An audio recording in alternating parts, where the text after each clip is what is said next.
Boundaries Commission has recommended that Masit be removed from office. The hearing of petitions ended last Monday after the councils representing both parties made their final submissions. In its report to President William Ruto, the Justice Agri Muchelule-led tribunal said the allegations of gross misconduct leveled against Commissioner Masit were proved to the required standard. The probe was initially targeting the 4 commissioners dubbed the Cherera 4, but Masit's colleagues all resigned before the hearing started, leaving her to face the tribunal.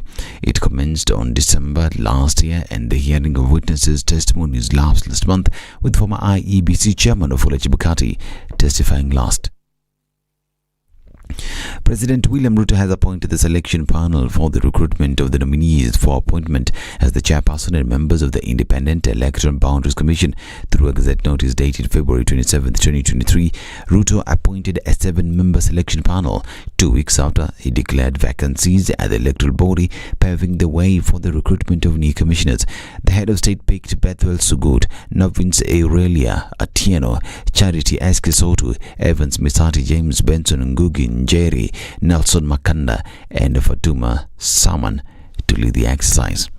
Now, the Embu governess Cecily Mbarire has been appointed as the new United Democratic Alliance Party chairperson. The appointment have also seen former Kakamega Senator Cleophas Malala appointed the new UDA Party Secretary General, replacing nominated Senator Veronica Maina. Hassan Omar, who lost with the party vice chairperson, Japheth Nyakundi treasurer, and Vincent Muyaka organizing secretary. Here is Malala. Who is going to hinder the promises that we promised the people during our campaign? We will be doing disservice to this party. We shall be summoning here members who we feel that they are becoming lazy. That is going to be our work, to ensure that we help the president deliver on the mandate. Lastly, I want to thank the outgoing, the former SG.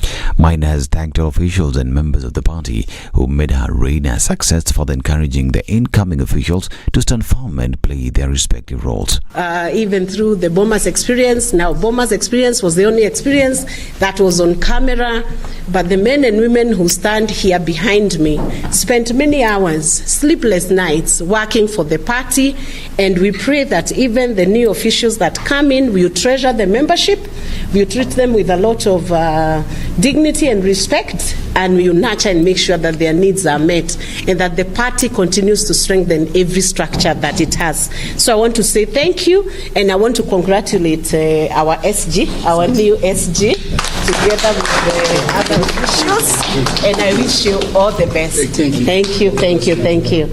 Now, the case of murder of 2 brothers from Kianjokoma, Embu County failed to proceed for hearing following the transfer of trial judge Justice Daniel Ogembo. The 2 brothers, 22-year-old Benson Njiru Ndwiga and 19-year-old Emmanuel Mutura Ndwiga, were killed on August 1, 2021. They were reported to have been attacked at the Kianjokoma Business Center on their way home during curfew. In the murder case, 6 officers, namely Benson Puthia, Consolata Kariuki, Nicholas Cheruyot, Martin Wanyama, Lilian Chemuna, and James Monarchy, are accused of being involved in the murder of the 2 brothers. The court said it will give new dates for the mention of the case. And clinicians held peaceful demonstrations to demand, among others, the posting of interns and the absorption of universal health care staff. The clinicians, led by the Kenya Union of Clinicians Officer Chairperson Peterson Washira, presented a petition to the Ministry of Health and Parliament. Washira said the government isn't giving healthcare and the health sector the priority it deserves as a function of national interest. The union last month had given the Ministry of Health 14 days to ensure that over 1,800 interns were posted, something that hasn't been implemented. The people that we are having here are actually earning half of what their counterparts, who they are working with, is earning. So they have worked for 3 years with a salary where you cannot even be able to maintain a family and take your kids to school. And now, after they fight COVID-19 and it's gone, or almost gone, then the reward that they are being given is to continue with the same exploitative terms. Now, 3 days since Nigerians voted in presidential and parliamentary elections, there is a growing anxiety over the slow collation of results by the Independent National Electoral Commission. We continue to follow up on what is happening in Nigeria. We'll be bringing you the very latest in our subsequent news bulletins. I'm Dennis Aseto. Good morning.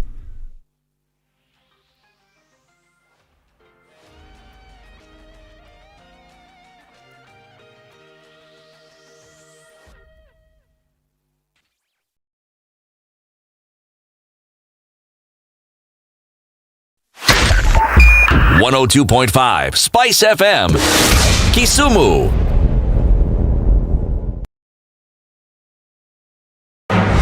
The following takes place from 6 a.m. to 10 a.m. every weekday on SpiceFM. If you go out of this country and come back the same person, then you have a problem. Buy land, 1 million.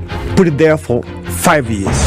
What's the purpose? It'll have increased in value. No, that's the thing. That's darkness. That's an eclipse. You don't do that.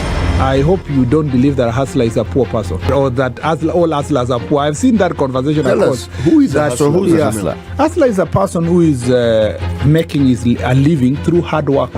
Corruption in Kenya is a political accusation. The people who are actually corrupt are not pointed fingers at.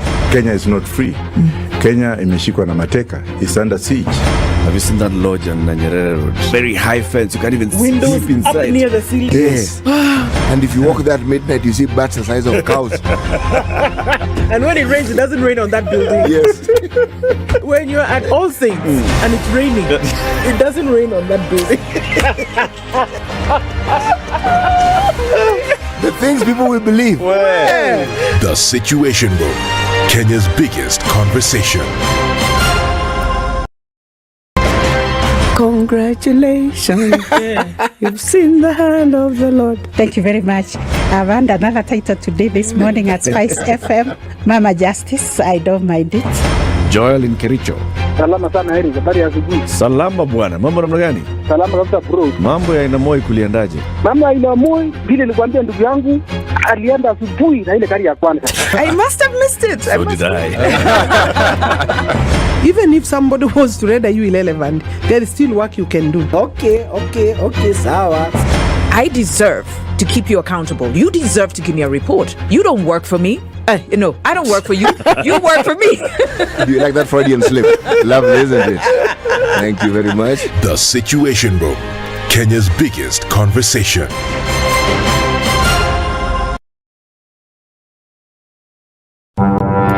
Hey, it's getting hot in here. The media has greatly contributed to the moral rot that we experience in this country. I remember a senior politician telling me, point blank, nobody steals in the field, it's stolen in the granary. So my friend, if you are going to win an election, jipange kwa granary. I think we are suffering from Stockholm syndrome. Our violator and abuser is also our redeemer in our mind. The whole political class, the whole political institution is rotten. It is based on ideals that cannot progress. Good morning. Welcome to Tuesday. What are we looking at this morning? A little bit of traffic that started on the Thika Superhighway, but nothing too painful at the moment. It's also building up on Juja Road as you're trying to get into the CBD. The Eastern Bypass for now is looking pretty good. We're seeing some traffic starting up on around Westlands, coming in from Kikuyu, then going out towards the city. Let's keep an eye on things and see what happens Tuesday. SpiceFM KE on Twitter. We want to keep things moving this morning.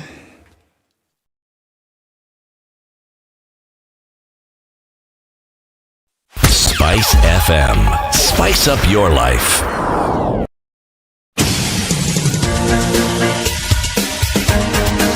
This is The Situation Room, the home of hard-hitting political commentary and penetrating insights about the state of the nation. This is a talk radio experience like no other. The Situation Room, a place for hard truths, debates, and elevated conversations. The Situation Room, witty, political, engaging, deep, controversial. In the room, we have C.T. Muga, researcher, academic, seasoned political observer, a fountain of wisdom in these politically uncertain times. Ndu Oko, Nigerian by birth, Kenyan by choice, communications expert, Pan-Africanist, a truth seeker and believer in people power, and Eric Latif, agent provocateur, the man in the chair, seasoned journalist, news hound, a man who believes in punching up, not down.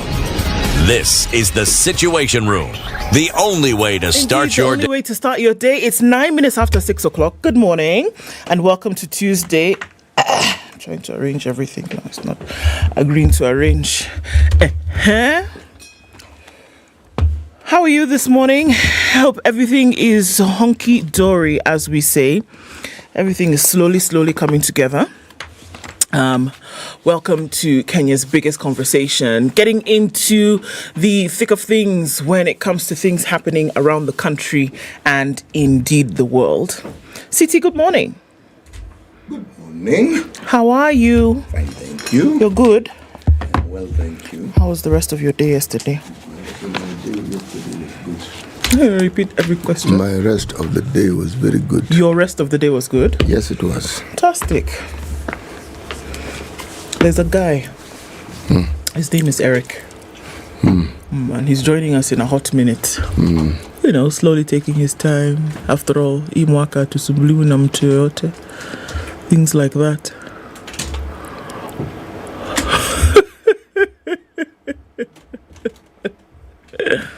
Okay, as he's settling down, let me tell you some of the things that we'll be talking about today.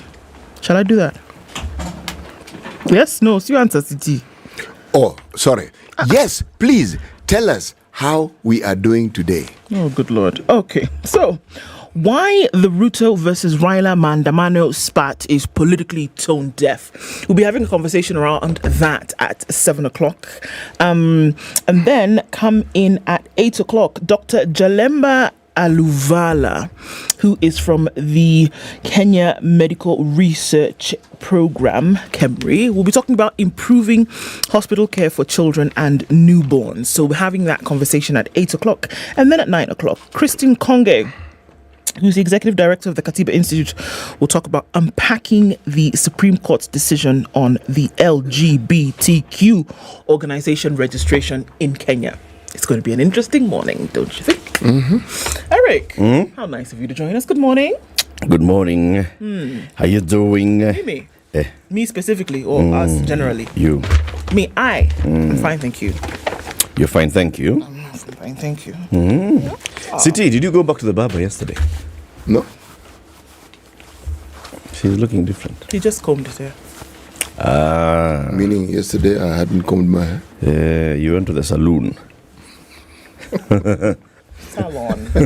Saloon. Saloon is where, you know, people in the 40s used to go and have a drink. And how do you know that's not what I'm talking about? Salon, you know? Is actually a French word where you go get your coiffure on. Adiwo? Coiffure. It's a haircut. What is that? Ile coiffure ile wajua. Hiyo ni coiffure. Ile coiffure ile. France wanaita kwa kafua. Kafua. Kama ile Carrefour pia ni hao. Kile wanaita kafu? Kafu. Tikwafua. Kwafua. So, hiyo ndio salon. Hiyo ingine ni saloon. Ni mahali unaenda kukunywa. Na ile gari. Pombe. Na ile gari. It's a saloon. Car. Na ile ambayo haina roof. Acheke. Ile gari ambayo inakujaga bila roof. Hebu sasa vile unaishi. Yes, kuna gari zinakujaga bila roof. I know. Mimi sijui. Inaitwaje hizo gari? Convertible. Si inaitwa coupe. Yeah, sawa basi. Coupe bibamba. Coupe. Okay, sorry.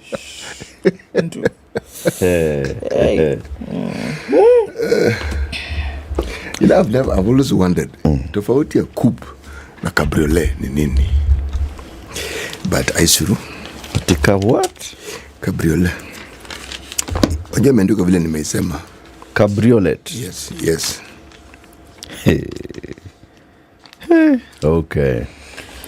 Okay. Haya. Ndu, yes. Now that you've told us what we're discussing today, tell us about the thingamajig called COVID. Okay, so let's look at global numbers. 679,726,386. Interestingly enough, because there's only been an increase of about right under 100,000 cases in the last 48 hours. So COVID seems to be dwindling in terms of its infection rate around the world. Not seems to be, is dwindling.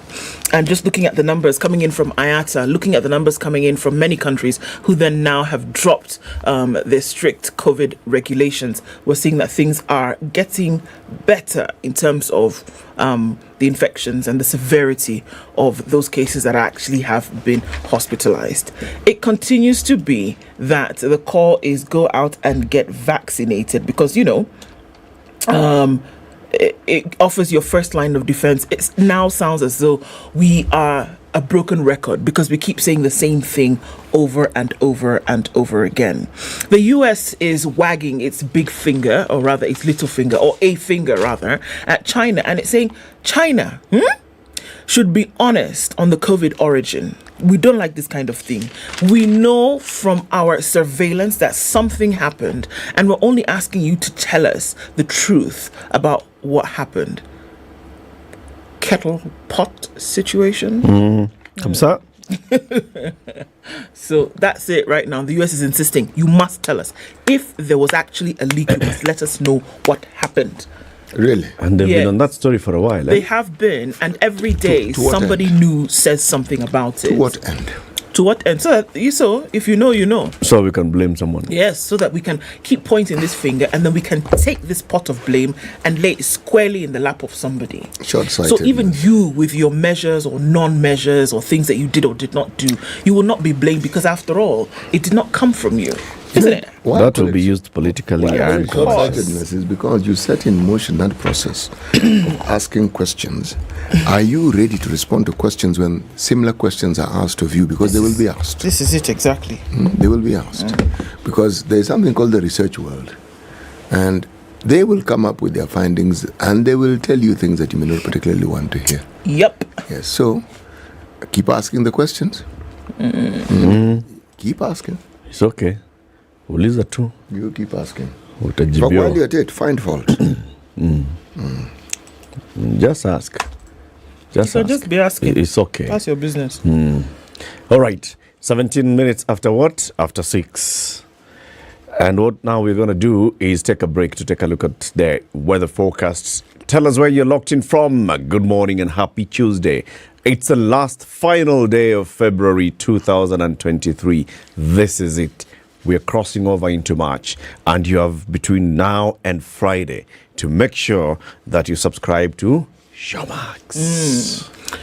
Just a few more days for you to say that you will then get onto your normal subscription, and Showmax is going to give you a month of that absolutely free. So 300 shillings at the very least is what you spend, and Showmax will match that for you going into a new month. Kabisa. This is the Situation Room, the only way to start your day.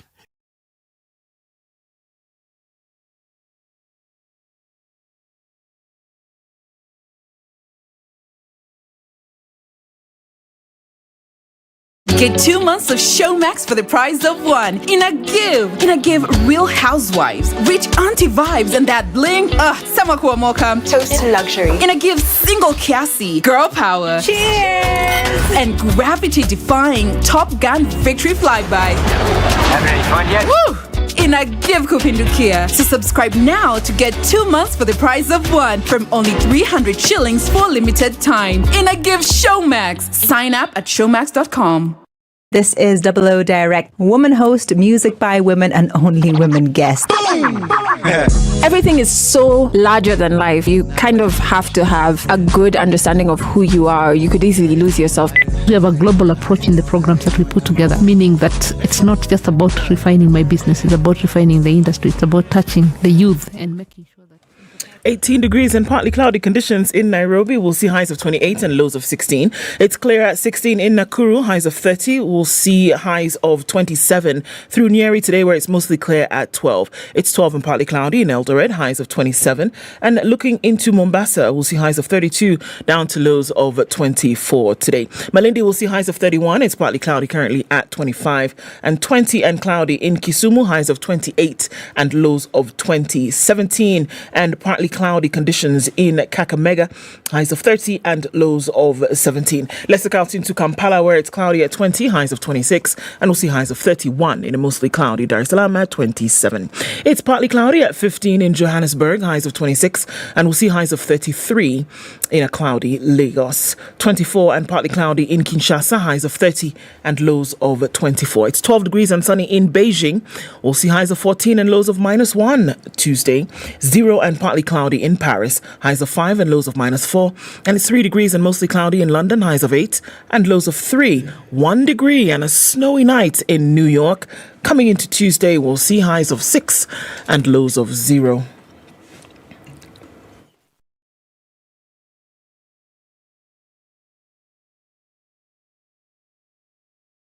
Mature, intelligent talk every morning. Spice up yourself.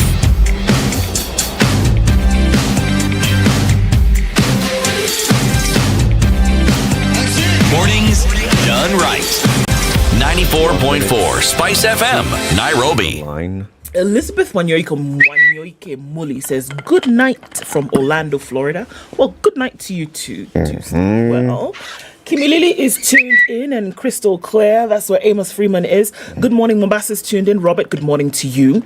Colin says, everything is hunky-dory, as Ndu indicated. It is. Have a fantastic day. Claire Fasanam says he's tuned in this morning from Nyakach sub-county. Wawerungeve says, Ndu, you sound out of breath. Get that checked. Well, I think what I will do is that instead of coming running into the studio, I will come walking tomorrow. Thank you for your concern, Waweru. I'm fine. Beatrice Ngenya says, good morning. Simon Odhiambo, still talking about how dry things are. Moniz Janeth is blank, literally blank. He's just, says, good morning. Quite unfortunate that all water pans are dry with silts of 2019 rainfall, and nothing is being done about it sooner than later. The rain will be with us here in Magarini, Kilifi County. I know. It's not a fun situation. Moniz Janeth now has tuned his sights on Dennis Asseto and says good morning to all of us. To Dennis Asseto? Well, he says the beautiful clear voice of Dennis Asseto. And then he says good morning, Situation Room gang. Good morning to you, sir. Good Atieno morning. says good morning, welcome to Tuesday at Edna. Ndu Professor DJ CT Muga. Sasa umepewa Professor DJ bequeathed upon you. And Mr. Eric Latif. Mr. Thank you, sir. Charles Muyale says, good morning, tuning from Mombasa, County 001. Anthony Mwadilo says, tuning from Mombasa. Kaka is tuned in from Eldoret. Levy is also tuned in, but he's tuning from Nyamira. And George is tuning from Junior is tuned in. Stephen has called some people sellouts. I don't know who these are, but okay. He's talking about... what have they done? These sellouts that he's referring to are selling the devil's agenda in Kenya. History will judge you harshly with your LGBTQ nonsense. He's woken up incensed this morning. Stephen, take a chill pill.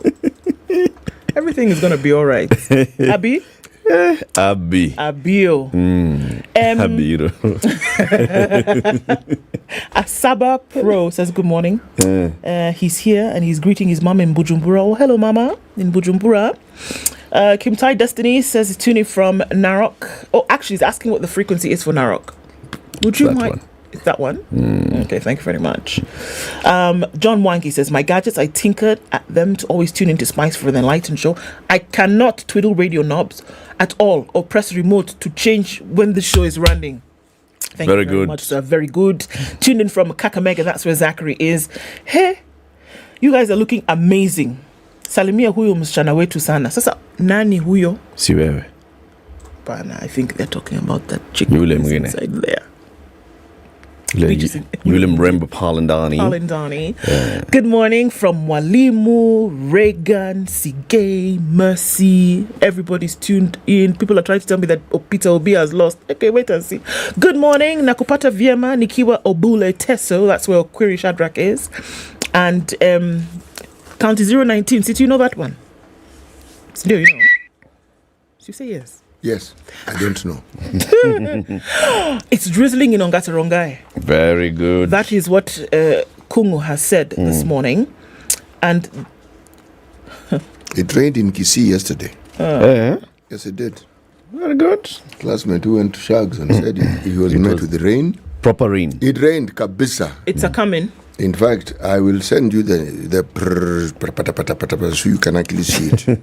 Wow. Okay. Everybody, we can see you this morning. Karibuni sana. Good morning. Thank you. Karibu. City. Fanya ile kitu. Yes, we are still in the country of Uganda. And today's proverb is as follows. One can claim to have many friends until they fall on bad times. Who, the friends or the one? One can claim to have many friends until they fall on bad times. Until the one falls on bad times. That's the beauty of the proverb. Yes. You can claim you have many friends until you fall in bad times. Yes. And that's when you'll realize who the friends are. Indeed. Like for real. Yes. Okay. Very, very true. In fact, I think in Kenya, the proverb which would be appropriate, you need to stop being a mheshimiwa to understand just how many friends you have. How mheshimiwa you are. How mheshimiwa do you actually are. Okay. Let's look at the newspaper headlines, shall we? All right, let's look at the front page of the Standard today, and it says, why last of Chirera 4 had to fall. There's a picture there of President William Ruto receiving the report from the chairman of the tribunal, Agri Muchelule, at State House yesterday. There have been recommendations, and we'll look at that have come from the... what are they called? They were called? The tribunal. Exactly. Is the name. Yes. Thank you very much. Tribunal. They are called tribunal. The tribunal. All right. The Muchelule Tribunal. Okay, no Allah. Okay. Intrigues as Mudavadi ally takes the helm of the Ruto party. The new chairperson of UDA and Embu Governor Cecily Mbarire and Secretary General Cleophas Malala. We'll look at that. The new chairperson of UDA is who? Cecily Mbarire. Thank you very much. How fraudsters stole M-Pesa money from a dead man. What? The unfair competition or bull in a China shop. Looking at this whole debacle of China. In a bull shop. In a bull shop. China Center. The opposition wins in Lagos City. That is what actually happened, as some of those poll results still keep trickling in. INEC is taking its time with the results announcement in the Nigerian election, and we'll look at the intrigues of that as well. So Lagos City won by Labour Party presidential candidate Peter Obi. The LSK is seeking an order to quash juice and cosmetics taxes. So the LSK is saying, look, man, life is really hard enough as it is. Now, even the things that we're enjoing... You can't go for juice. Surely. Juice. Juice, then. Juice. Surely.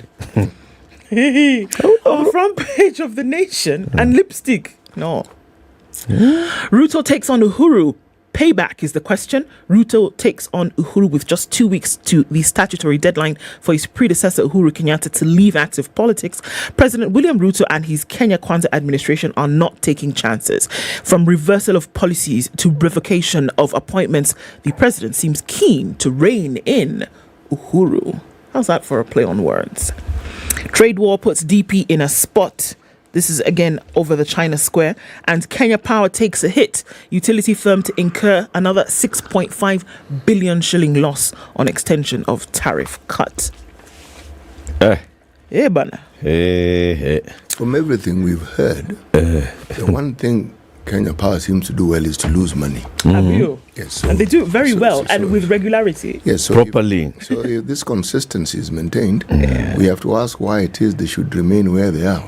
Why we shouldn't just have a different institution doing what they do. But now they're saying the reason for this particular cut, we look at that story, is because the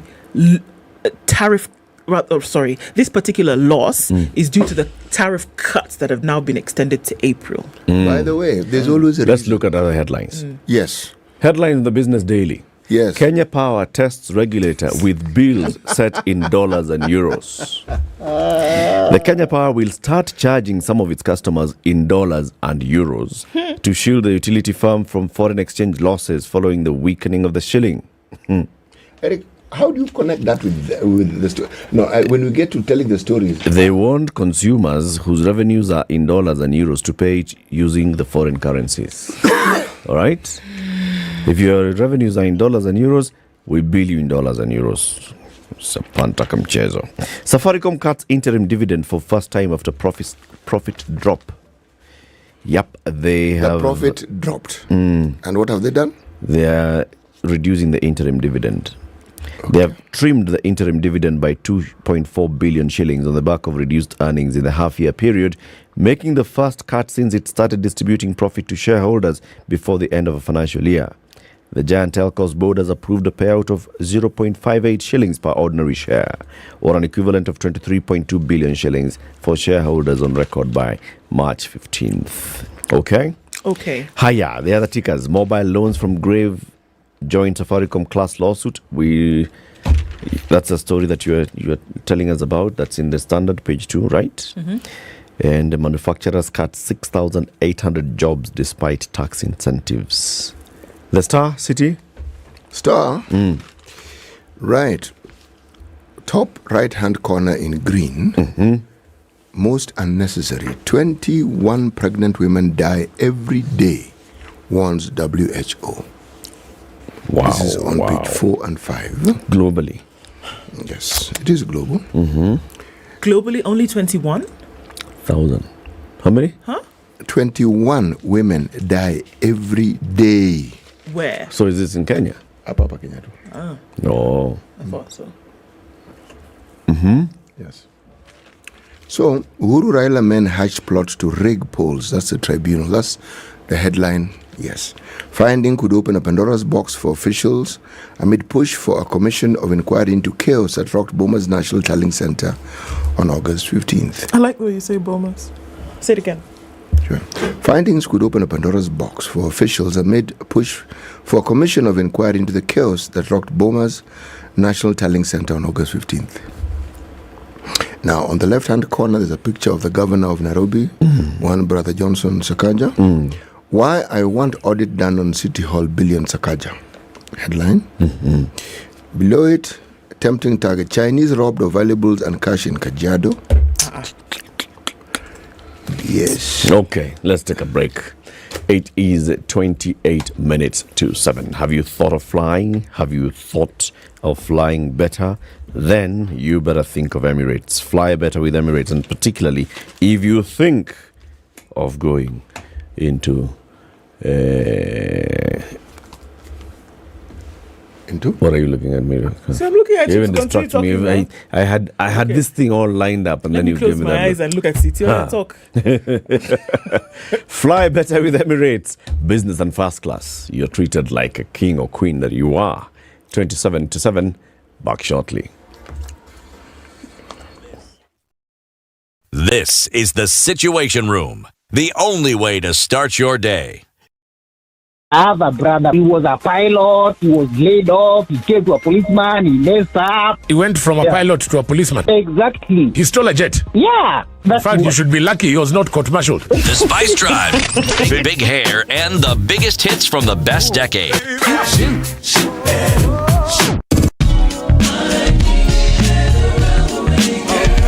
Indeed, it's all about hashtag Spice Drive, hashtag Quatch KWACH. 3 to 7 in the PM. The Spice Drive, only on 94.4 Spice FM, Nairobi. Damn.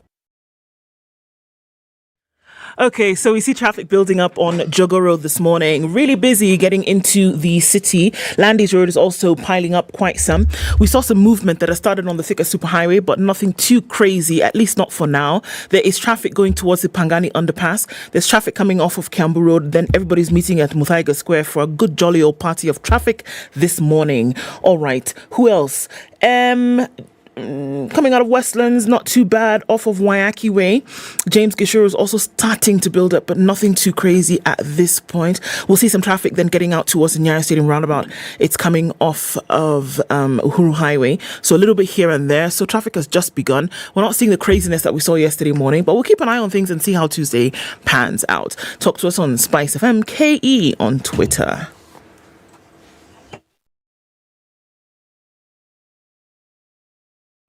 Are you ready? Okay. Spice FM. Mature, intelligent talk every morning. Spice up yourself.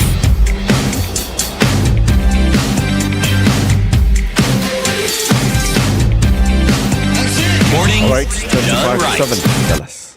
Okay, so Yesterday was the day that the tribunal handed over the report to the president at State House, and some of the things that were said. One of the recommendations, according to the tribunal chairman Agri Mushalule, Commissioner Irene Masit sank out of her own failure to challenge the evidence adduced against her. Instead, she questioned witness credibility. So here you are, as the person with question against you. And rather than defend herself, according to this, what she did was try to attack the credibility of another witness who was brought in. So that's one of the things that they were saying this was a problem. Okay, so the last of the Cherera 4 electoral commissioners fell on her own failure to face head-on damning evidence adduced against her by credible witnesses, the tribunal recommending her sack said. So this is what we know, that the tribunal actually said, you know what, she ought to be fired. Masit avoided confronting the elephant in the room, testimony that she was a willing participant in a scheme to overturn the will of Kenya's voters. She instead chose to question the credibility of witnesses that were presented to give evidence, and this they saw as a major flaw.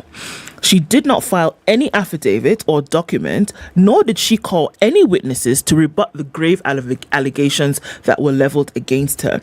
In the end, with the evidence against her uncontroverted, the inquiry ended up being a walk in the park for the tribunal and its lead counsel, Peter Murage. So, with everything that was brought against her, she did not defend her position, and that left them with no choice but to recommend her sacking because there was no counter evidence to that which was brought against her. Where?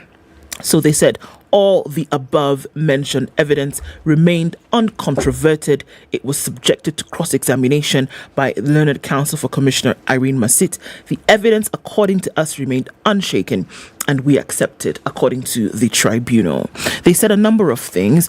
There will be the removal of the commissioner from office. Reasons from office, and these are the reasons under Article 251.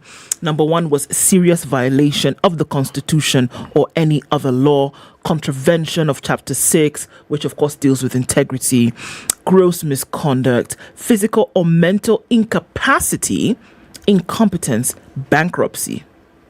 These are the reasons why an IEBC officer would be removed from office. And they were citing some of these things that they found in Commissioner Masit. So how do you then execute the removal of an IEBC commissioner? Number one, a petition is presented to the National Assembly detailing these reasons, and then there's action by Parliament. The House would consider the petition, and upon the House's satisfaction that grounds are sufficient, Parliament then forwards the petition to the President, and there's a simple majority that is required. So there are then possible actions by the President. He may suspend the commissioner, he may appoint a tribunal, which we saw this happened in this case, and then they would act on the recommendations. He, rather, would act on the recommendations from the tribunal within 30 days after having received these reports.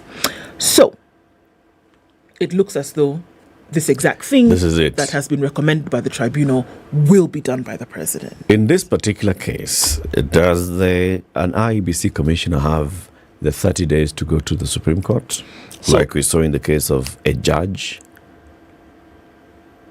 Hold on.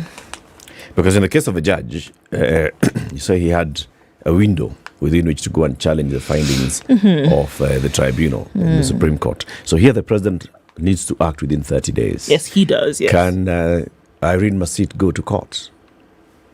Can she appeal? You'll find out and tell us. I will let you know. In the meantime, let me tell you about a case that's gathering momentum in court, okay? So there's a person called Abdi Ziela who has gone to court accusing Safaricom of failing to secure its customers' SIM cards and M-Pesa from men and women who have an appetite for making a living out of theft. Okay? And when Abdi Ziela went to court, the court allowed other people to be enjoined in this, and now it has become a class action suit. There are people who have joined this case. One of them is Agneta Sakwa, who in her affidavit before court alleges that her late husband, Dr. Anselmi Onyango, had made a call to Safaricom and requested a SIM swap. And she claims the fraudster stole from her dead husband, something that she discovered immediately after burying him. According to her, she told the telco that Onyango was already deceased and could not have woken up from his resting place for a sim swap. Come on, people. Atakama. She says her request to the firm to reverse the process and disclose who had done the heinous act fell on deaf ears. She knows that the Safaricom agent was confident that that man must have defied death, risen up, and made that request. The customer service agent I met informed me that the agent who authorized the SIM swap was confident that it was indeed the owner of the line who requested it. This caused me emotional distress and anxiety, knowing that I had knowledge of where my husband lay and the fact that it was impossible for him to rise from the dead.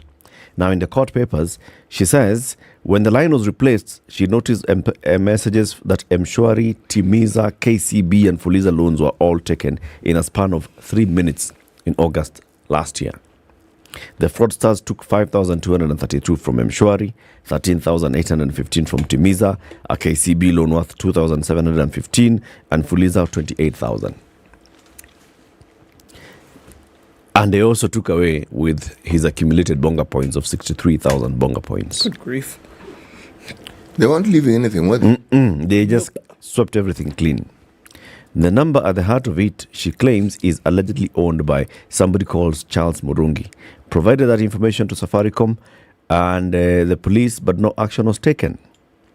The lawyer for Safaricom says, by the way, when this Abdiziala came to court and filed this, Abdiziala should have been reminded by the court that in the terms and conditions that you sign when you register for Safaricom, those terms and conditions say that the first thing that you shall do is, if there's any issue between the two of you, take it to arbitration according to the Arbitration Act before you go to court. Now, this person has gone to court before going for arbitration. And the court now is allowing this thing to become a class action lawsuit without regard for arbitration, which is a clause that everybody who has a Safaricom line ticked the box for. Now, there are other people. Another person who has joined the case is Lavington Security Managing Director Pius Chelimo's son, Felix Chelimo. Felix claims that sometime in September last year, fraudsters siphoned 645,000 shillings from him by swapping his father's Safaricom line. This is what they did. He got a call from his father's line, after which he transferred 645,000 shillings to different lines in the belief that the caller from the other end was his father. Got a call, and somebody who sounded like his father talking to him, and this is his line, and you can see dad, okay? And the other side you're hearing dad talking. So and dad says, do, you're gonna do. Send to these numbers. So he transfers cash. Oh, man. 645 bob. He only discovered that his father was also a victim of a SIM swap after he informed him that the phone was at the time off. He was in Germany. His dad was in Germany. The father was in Germany. Yeah. Guy is here. Guy has not realized that the father is in Germany. At the time, Mary Megwe, okay, there's somebody else, claims that she discovered someone had taken 2,300 Mshwari loan under her name. Her national ID was illegally used to register a line, and the persons proceeded to take a loan. She says in her court papers, she went to Safaricom, no action was taken.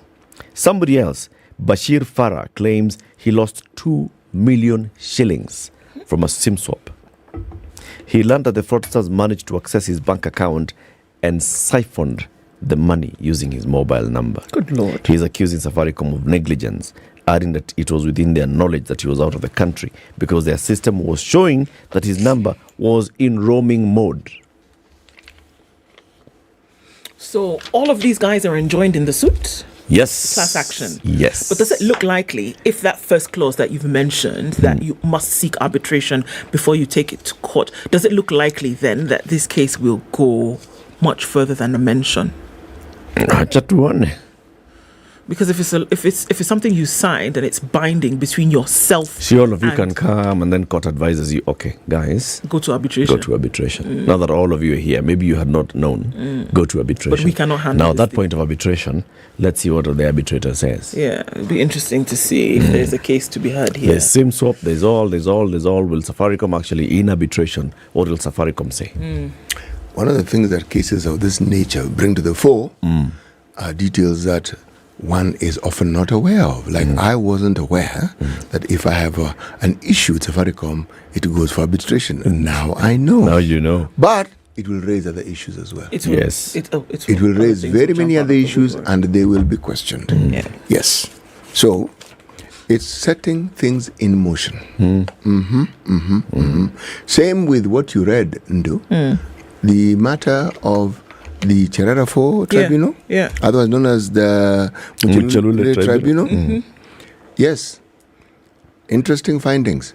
Very interesting. But yes, go ahead. No, I'm just finding it very interesting that they're looking at it that she chose not to defend herself of the accusations that were leveled against her, but that she chose to poke holes in the integrity of the witnesses that were brought to give evidence against her. Very interesting. But I assume, but that's what happens. Yeah. If, for instance, you're accused of something and there are people who are providing evidence, and they appear to be wishy-washy, or they appear to be saying things against you, should you also not take the perspective that you would find fault with them?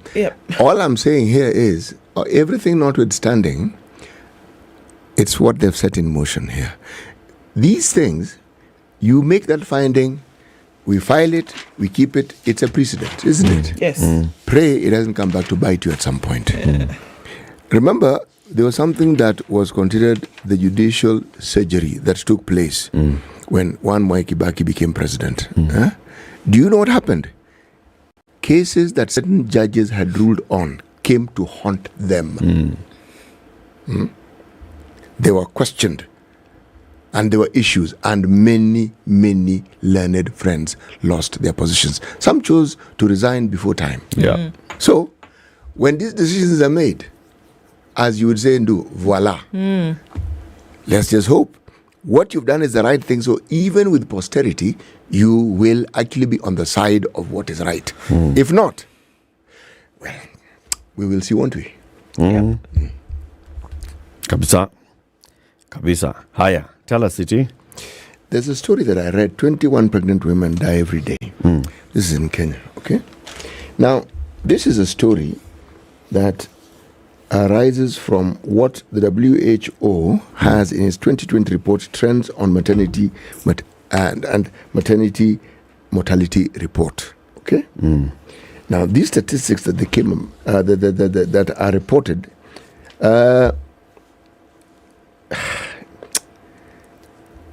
the main cause of these deaths include bleeding, high blood pressure, pregnancy-related infections, complications from unsafe abortion, underlying conditions such as HIV, malaria. All these things can be aggravated by pregnancy, and it can lead to death. Okay? Now, the reason why this story has gotten a prominence that it has, it's because, well, WHO has highlighted, and it states that Kenya has one of the highest mortality rates when it comes to pregnant women in the world. And they're saying these things are unacceptable. What is there? And they're unnecessary. Yeah, unnecessary death. Yes, you're going to have something to do? I'm wondering, are there collective causes, or is each case dissimilar? Is there something that seems to be an overriding cause as to why there's such a high number one? And then number two, are these mothers dying while pregnant or after having given birth? The thing is, it's all of the above. Okay? Now, experts say all, not some, can be averted. But the fundamental problem you find is that many of these deaths occur in the rural areas where access to healthcare is minimal. Yes, exactly. And why they say it's averted, it means if the healthcare was provided, then these needless deaths need not have occurred. Okay? I'm saying this against a backdrop of the many things we keep talking about. When health provision isn't given the attention that it should, what we are now talking about are the consequences of what happens. Mothers die, there are stillbirths, children die, things which, once again, need not have happened. So, when you find that there is a report by the Auditor General and it is clear that resources at the county level, because this is a default function, have been misappropriated, there is a direct causal effect here. That misappropriation is what leads, not might, it is what leads to what we are talking about here. Yeah. Yes. People who didn't need to die, mothers, children end up dying. Yeah. Yes. This is really, really sad. It's really sad. Can I tell you 2 stories? Yes. Please. Okay. One of them is that families have fled their homes in Samburu West constituency following renewed bandit attacks. They are camping at Loibornkare Trading Center without food and basic necessities after they were forcibly driven out of their homes by bandits in an ugly recurrence of cattle rustling incidents. The latest incident left 3 people dead, including a chief and scores of others with gunshot injuries on Saturday. KDF soldiers sustained injuries in an altercation that saw several bandits also injured. The villagers attacked in Lesilampa, Lekirishati, Lempoko and Lengoseng, where 7 cows were stolen. Yesterday, 3 primary schools, Pura, Lekeek Sapuki and Sepei, were closed indefinitely as teachers and pupils fled.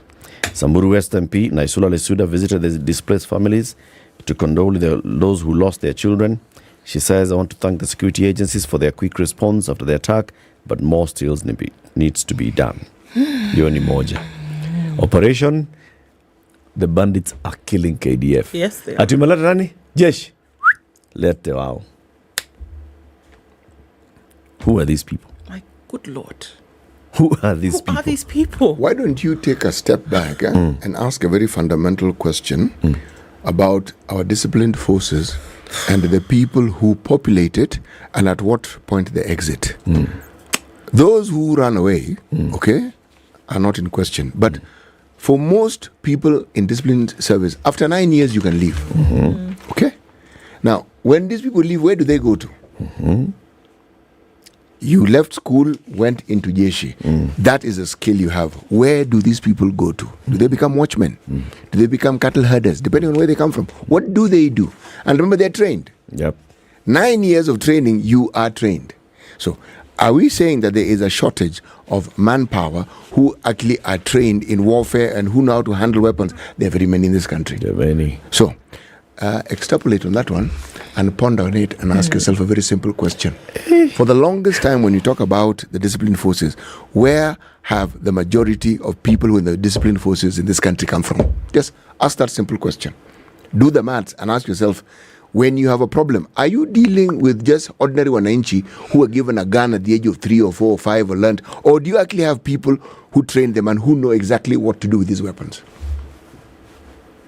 There's a lot that's happening here. There's a great deal. Because even all that requires a high level of organization. It is. Absolutely. It's not just people randomly doing things. And for people who have, so you see, they're not kicked out of the military after those 7 years. Yeah. They leave. Yeah. If somebody voluntarily leaves a job that is completely permanent and you're not being fired, it means that you have found a greener pastures. Yes, you do. Now, if we extrapolate what you're saying and say, let's even assume that, there's a possibility that they are leaving the military to go back and participate in arming and training of bandits, that means that there's somebody who's recruiting them. There is recruitment. You cannot have that sort of numbers if there is no recruitment. If all these things are happening, the intelligence services in this country, from NIS to military intelligence, they are interlinked, right? They would know. They know. They would. The military can actually reject when you apply to leave. Yes, they can turn it down. Yeah. So if there was something like that, somebody's recruiting JCs, you guys come. Military intelligence and intelligence would have known something's happening here. Stop it. And Eric, nip it in the bud. The thing about the military, they know exactly where their people are. Yes. You leave the military, they know exactly where you are. They know about you. Whatever is happening in the north, really, is huge. It's big time, it's deep, huge. And it's got high commercial value. I'm telling you, it is not just your random run-of-the-mill banditry. It is not. One of the things that also is suggested and one has to understand, when you listen to the stories and the continuity, you also get the impression that they're very well armed. Meaning, they have modern, sophisticated weapons. Seriously, modern, sophisticated weapons are not cheap. No, they're not. And you have to be trained to use them. Okay?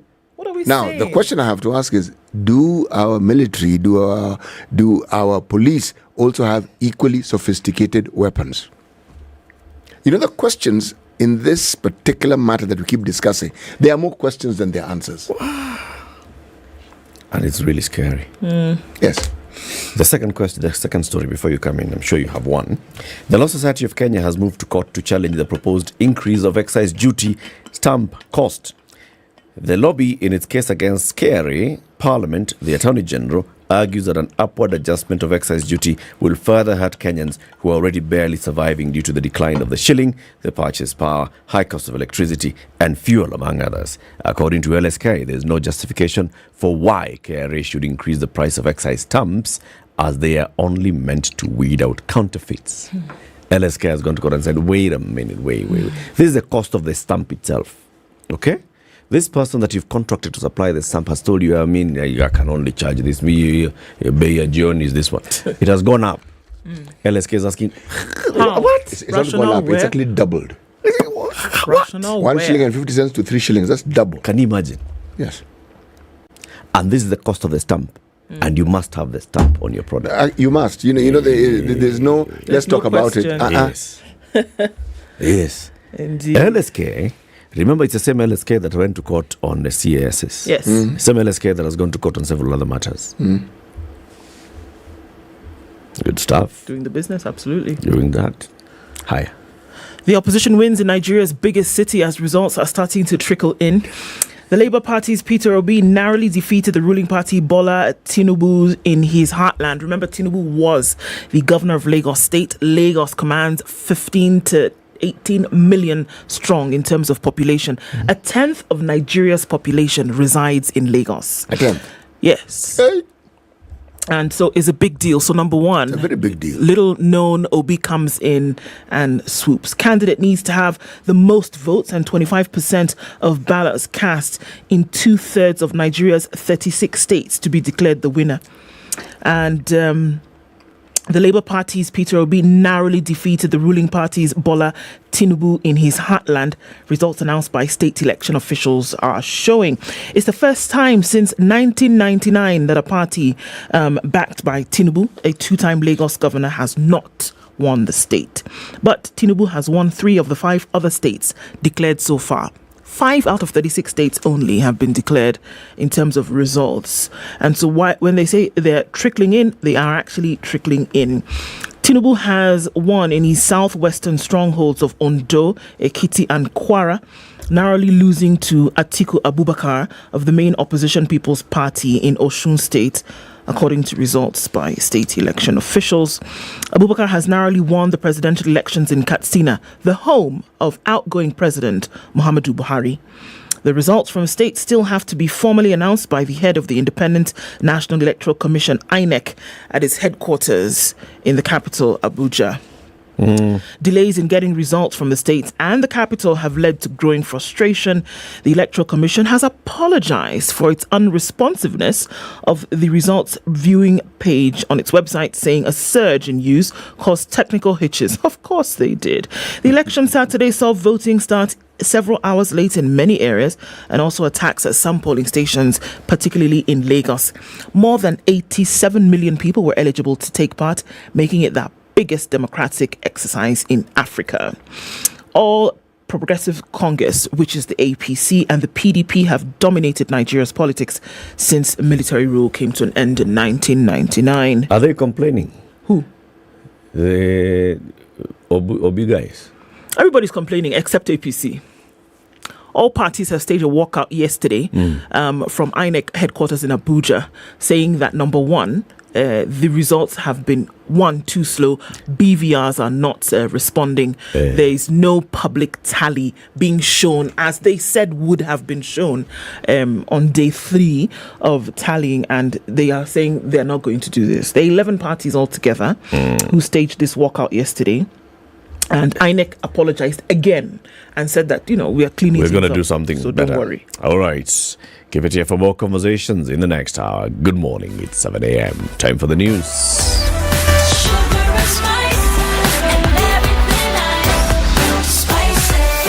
Spice up your life.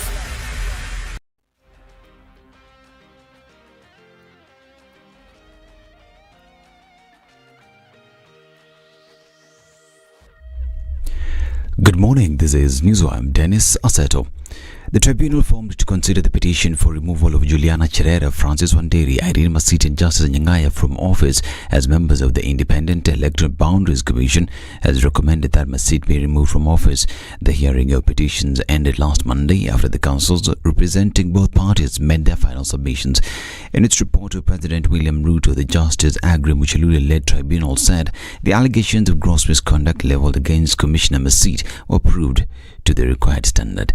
The probe was initially targeting the 4 commissioners dubbed the Cherera 4, but Masit's colleagues all resigned before the hearing started, leaving her to face the tribunal. It commenced on December last year, and the hearing of witness testimonials last month, with former IEBC chairperson Ufula Chebukati testifying last. Now, President William Ruto has appointed the selection panel for the recruitment of the nominees for appointment as the chairperson and members of the Independent Electoral Boundaries Commission. Through a Gazette notice dated February 27th, Ruto appointed a 7-member selection panel 2 weeks after he declared vacancies at the electoral body, paving the way for the recruitment of new commissioners. The head of state picked Bethwell Sugut, Novins Aurelia Atieno, Charity S. Kisotu, Evans Misati, James Benson, Ngugi Nelson Makanda, and Fatuma Saman to lead the exercise. And Embu County Governor Cecily Mbariri has been appointed as the new United Democratic Alliance Party chairperson. Other appointments have also seen former Kakamega Senator Cleophas Malala appointed the new UDA Secretary General, replacing nominated Senator Veronica Maina. Hassan Omar, who lost in the Mombasa gubernatorial elections, will be party vice chairperson, Jafet Nyakundi treasurer, and Vincent Munyaka organizing secretary. Here is Malala. Who is going to hinder the promises that we promised the people during our campaign? We will be doing the service to this party. We shall be summoning here members who we feel that they are becoming lazy. That is going to be our work, to ensure that we help the president deliver on the mandate. Lastly, I want to thank the former SG. Maina thanked all officials and members of the party who made a reign a success, further encouraging the incoming officials to stand firm and play their respective roles. Even through the Bomas experience, now Bomas experience was the only experience that was on camera, but the men and women who stand here behind me spent many hours, sleepless nights, working for the party, and we pray that even the new officials that come in will treasure the membership, we treat them with a lot of dignity and respect, and we nurture and make sure that their needs are met and that the party continues to strengthen every structure that it has. So I want to say thank you, and I want to congratulate our SG, our new SG, together with the other officials, and I wish you all the best. The case of the murder of 2 brothers from Kanjokoma, Embu County, failed to proceed for hearing following the transfer of trial judge Justice Daniel Ogembo. The 2 brothers, 22-year-old Benson Jiru Ndwiga and 19-year-old Emmanuel Mutura Ndwiga, were killed on August 1st. They were reported to have been attacked at the Kanjokoma Business Center on their way home during curfew. In the murder case, 6 officers, namely Benson Puthia, Consolata Kariuki, Nicholas Chiruyot, Martin Wanyama, Lilian Chamuna, and James Moniki, are accused of being involved in the murder of the 2 brothers. The court said it will give new dates for the mention of the case. Clinicians held peaceful demonstrations to demand, among others, the posting of interns and the absorption of universal healthcare staff. The clinicians, led by the Kenya Union of Clinical Officers chairperson Peterson Wachira, presented a petition to the Ministry of Health and Parliament. Wachira said the government isn't giving healthcare and the health sector the priority it deserves as a function of national interest. The union last month had given the Ministry of Health 14 days to ensure that over 1,800 interns were posted, something that hasn't been implemented. The people that we are having here are actually earning half of what their counterparts, who they are working with, is earning. So they have worked for 3 years with a salary where you cannot even be able to maintain a family and take your kids to school. And now, after they fight COVID-19 and it's gone, or almost gone, then the reward that they are being given is to continue with the same exploitative terms.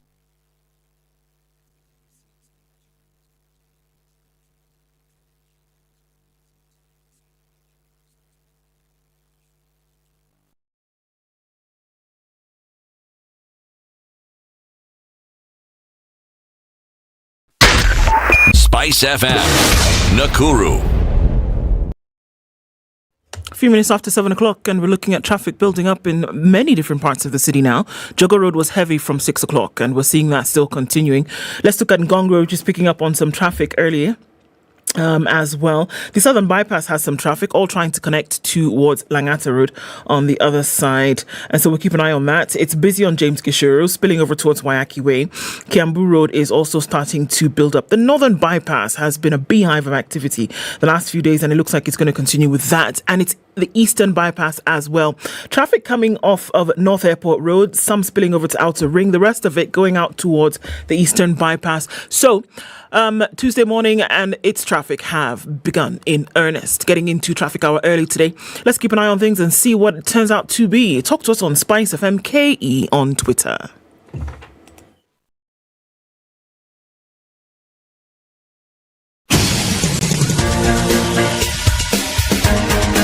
This is The Situation Room, the home of hard-hitting political commentary and penetrating insights about the state of the nation. This is a talk radio experience like no other. The Situation Room, a place for hard truths, debates, and elevated conversations. The Situation Room, witty, political, engaging, deep, controversial. In the room, we have C.T. Muga, researcher, academic, seasoned political observer, a fountain of wisdom in these politically uncertain times. Ndu Oko, Nigerian by birth, Kenyan by choice, communications expert, Pan-Africanist, a truth seeker and believer in people power, and Eric Latif, agent provocateur, the man in the chair, seasoned journalist, news hound, a man who believes in punching up, not down.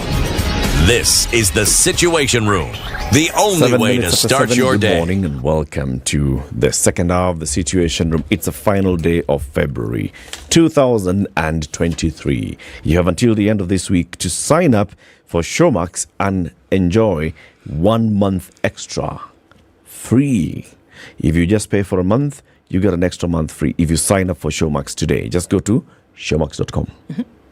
Select any of the packages that you want, from as low as 300 bob to only 2,100 shillings a month. Yep. Selecting whichever package you want, pay for it, get the extra one free. City? Do like that. We are still in the country of Uganda. We are in the country of Uganda. Who's the president of Uganda? Yoweri Museveni. Ah. Okay. All right. One can claim to have many friends until they fall on bad times. One can claim to have many friends until difficult times come visiting. Yes. Yes. Then you realize there aren't that many. In fact, if you really have a terrible go of it, you will realize you probably don't have any friends at all. Yes. Those are the days. Those are the days. When you actually just feel, who are these people? Where are they? I need a close friend nearby. Okay. So let's talk about the lest we forget kind of conversation, right? What are the things that are pressing in the minds and lives of Kenyans on a daily basis today? If you were to just to pick them randomly, from what people say, from the things that people are going through, cost of living has been there. I mean, shooting prices of food and basic commodities. It's been happening over a period of time. The price of unga went up, has sustained up there. Price of other basics gone up as well. Price of mafuta ya kupika gone up. Price of rice and other grains up, even mboga up, and it's been there for a while. It has been there for a while, and people have been saying, okay, we need to see what can be done so that then these prices are stabilized. It has become significantly worse, though, and that what you're able to buy for the same amounts of shillings that you were 6 months ago, you're not able to do that today. And this has been a pain point for a lot of people, that you take the same number of shillings and you go to wherever it is that you purchase things from, and you've not been able to do that because things have become more and more expensive. The number of items that you would normally be able to get, you're not able to, or you get less. Even if it's the same number, you get much less in terms, and that goes across board. It goes from, your items that you buy for food and sustenance to your power bill, to the amount of, units of power that you can buy for the same shilling that you would use before. So the truth of the matter is that people have felt the bite, and from all indicators, it seems to be getting worse. It's just rising. It's just rising. On a daily basis. Rising on a daily basis. You take 1,000 shillings to the supermarket or wherever it is that you buy, and this is on the higher side of things. There are folks who are not. We're not talking about 1,000 bob. Talking about 100 to 200. We're talking about 100 to 200 shillings, and that is to eat on the day. There's nothing like storage. There's nothing like keeping for a rainy day. It is to consume with your family on that day, and it's not funny. We have the minute economy where people are buying small amounts of cooking oil, small amounts of vegetables, small amounts of maize flour to be able to feed on a particular day, and we're seeing that the quantities that people are able to buy for the 100 shillings, for the 200 shillings are reduced, or that you're now only able to buy less in terms of items. No emotion, no crying. That's the fact. It's life. That's it. But in life. We're also in the midst of the worst drought in a decade. For the last 40 years, Kenya has not been where it is today. Those who will tell you, at least they are in agreement, it's at least 40 years. There's some that are saying it's the worst drought in 70 years. It's a worst drought, at least we are in agreement. For the last 40 years, we haven't seen this kind of drought. What's that happening? It means 23 counties, that's more than the half of Kenya's landmass, are actually facing severe drought. 5.4 million people are in that crisis mode, in dire need of food on a daily basis. And also those same 5.4 million people are the ones whose livelihoods have been decimated by the drought. People whose livestock has basically just died. We see these photos regularly in news, on newspapers, on social media, photos being shared of just carcasses of animals dead. That is people's livelihoods. When you see an animal dead, that is somebody's cow, that's somebody's goat, that's somebody's sheep, that's somebody's livelihood, that's somebody's ability to actually put food on the table. So those ones are not able to put food on the table. 5.4 million Kenyans are in this situation, and we are counting. We are also having a problem with health in terms of the number of people who today are unable to afford just taking their kin to hospital, taking themselves to hospital. And when they go to hospital, the counties are saying, all right, so we are trying the best we can. We haven't received money, so we are not even able to get the supplies. So you go to a hospital, a health facility, and you are also not able to get the supplies that you need. Many. These are the things that people are grappling with on a daily basis today. There are parents who've taken their children to school. They did grade 6, they have gone to grade 7, and they're coming back home in the evening. Mmesoma nini leo? Tunangoja teacher akuje. Very many children who've gone to grade 7 and they're going back home days after school's opened, and they're not teachers. There are no facilities. It's not clear. So how are we going to be able to operate with our sister secondary schools, or we can use the facilities in our sister secondary schools? Some of these teachers who've been posted to these schools, it's 2 teachers teaching 14 subjects. And then they find the headmaster of the primary school who tells them, oh, by the way, kuna grade 5 pia, funza wao, now that you are here. Yes. Yeah. So junior secondary teachers are also being now taken to the primary school side to teach, and there are few anyway. And if I may add to that, add please. If it's even making it a bit worse, is that as of yesterday, the 9.6 billion shillings that was supposed to have been released by Treasury for JSS specifically has not been released. So the school heads have not received money? No, please. To work on this? No, please. And it's on a daily basis. When you say JSS, people just assume, okay, there's children that they see around. We're talking about 1 million children, all right? 1 million children across the country who are supposed to be in JSS. Many of them, especially in these ASAL counties, are not even going to school. They cannot go to school. And they haven't been going to school for quite a while. They haven't. Yes. We saw the other day the CS for Education, Machogu, saying now let's work with the teachers, let's work with everybody, go and especially get those children who are not in school. In the coastal counties, why are these children not in school? Can you go and get them? Can you tell them to come to school? Why are they not reporting to school? So these are issues that are there on a daily basis. These are the matters that we expect our leaders to be addressing. Are these the matters that we're hearing our leaders addressing on a daily basis? When did you last hear President William Ruto actually talk about JSS or his deputy Rigathi Gachagua? Even when they have the Minister for Education in their midst, when do they raise the issue of JSS? When do they raise the issue of secondary school transition and how expensive and costly it's become for people to send their children to Form 1? Now, they cannot afford to send the children to Form 1 to the schools that they have been admitted to. They have to look for a second or third choice school, which is what they could afford. Do you hear the president mention that? I haven't heard the president mention that. I deliberately have been following the president's speech for the last 1 week. I have not heard him mention education and the issues surrounding education.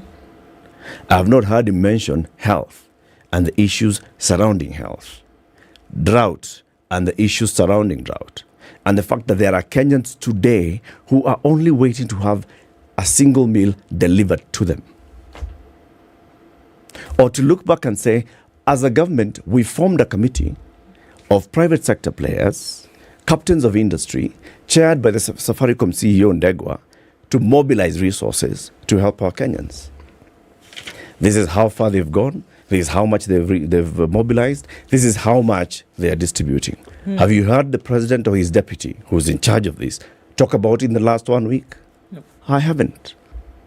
Have you heard the CEO of Safaricom and his team actually call the media and say, this is what we have raised so far, and these are the issues that we need to deal with? They haven't. And they were appointed. They have been appointed. They are in office to do that. They accepted the invitation by the government to mobilize resources for this. How far are we?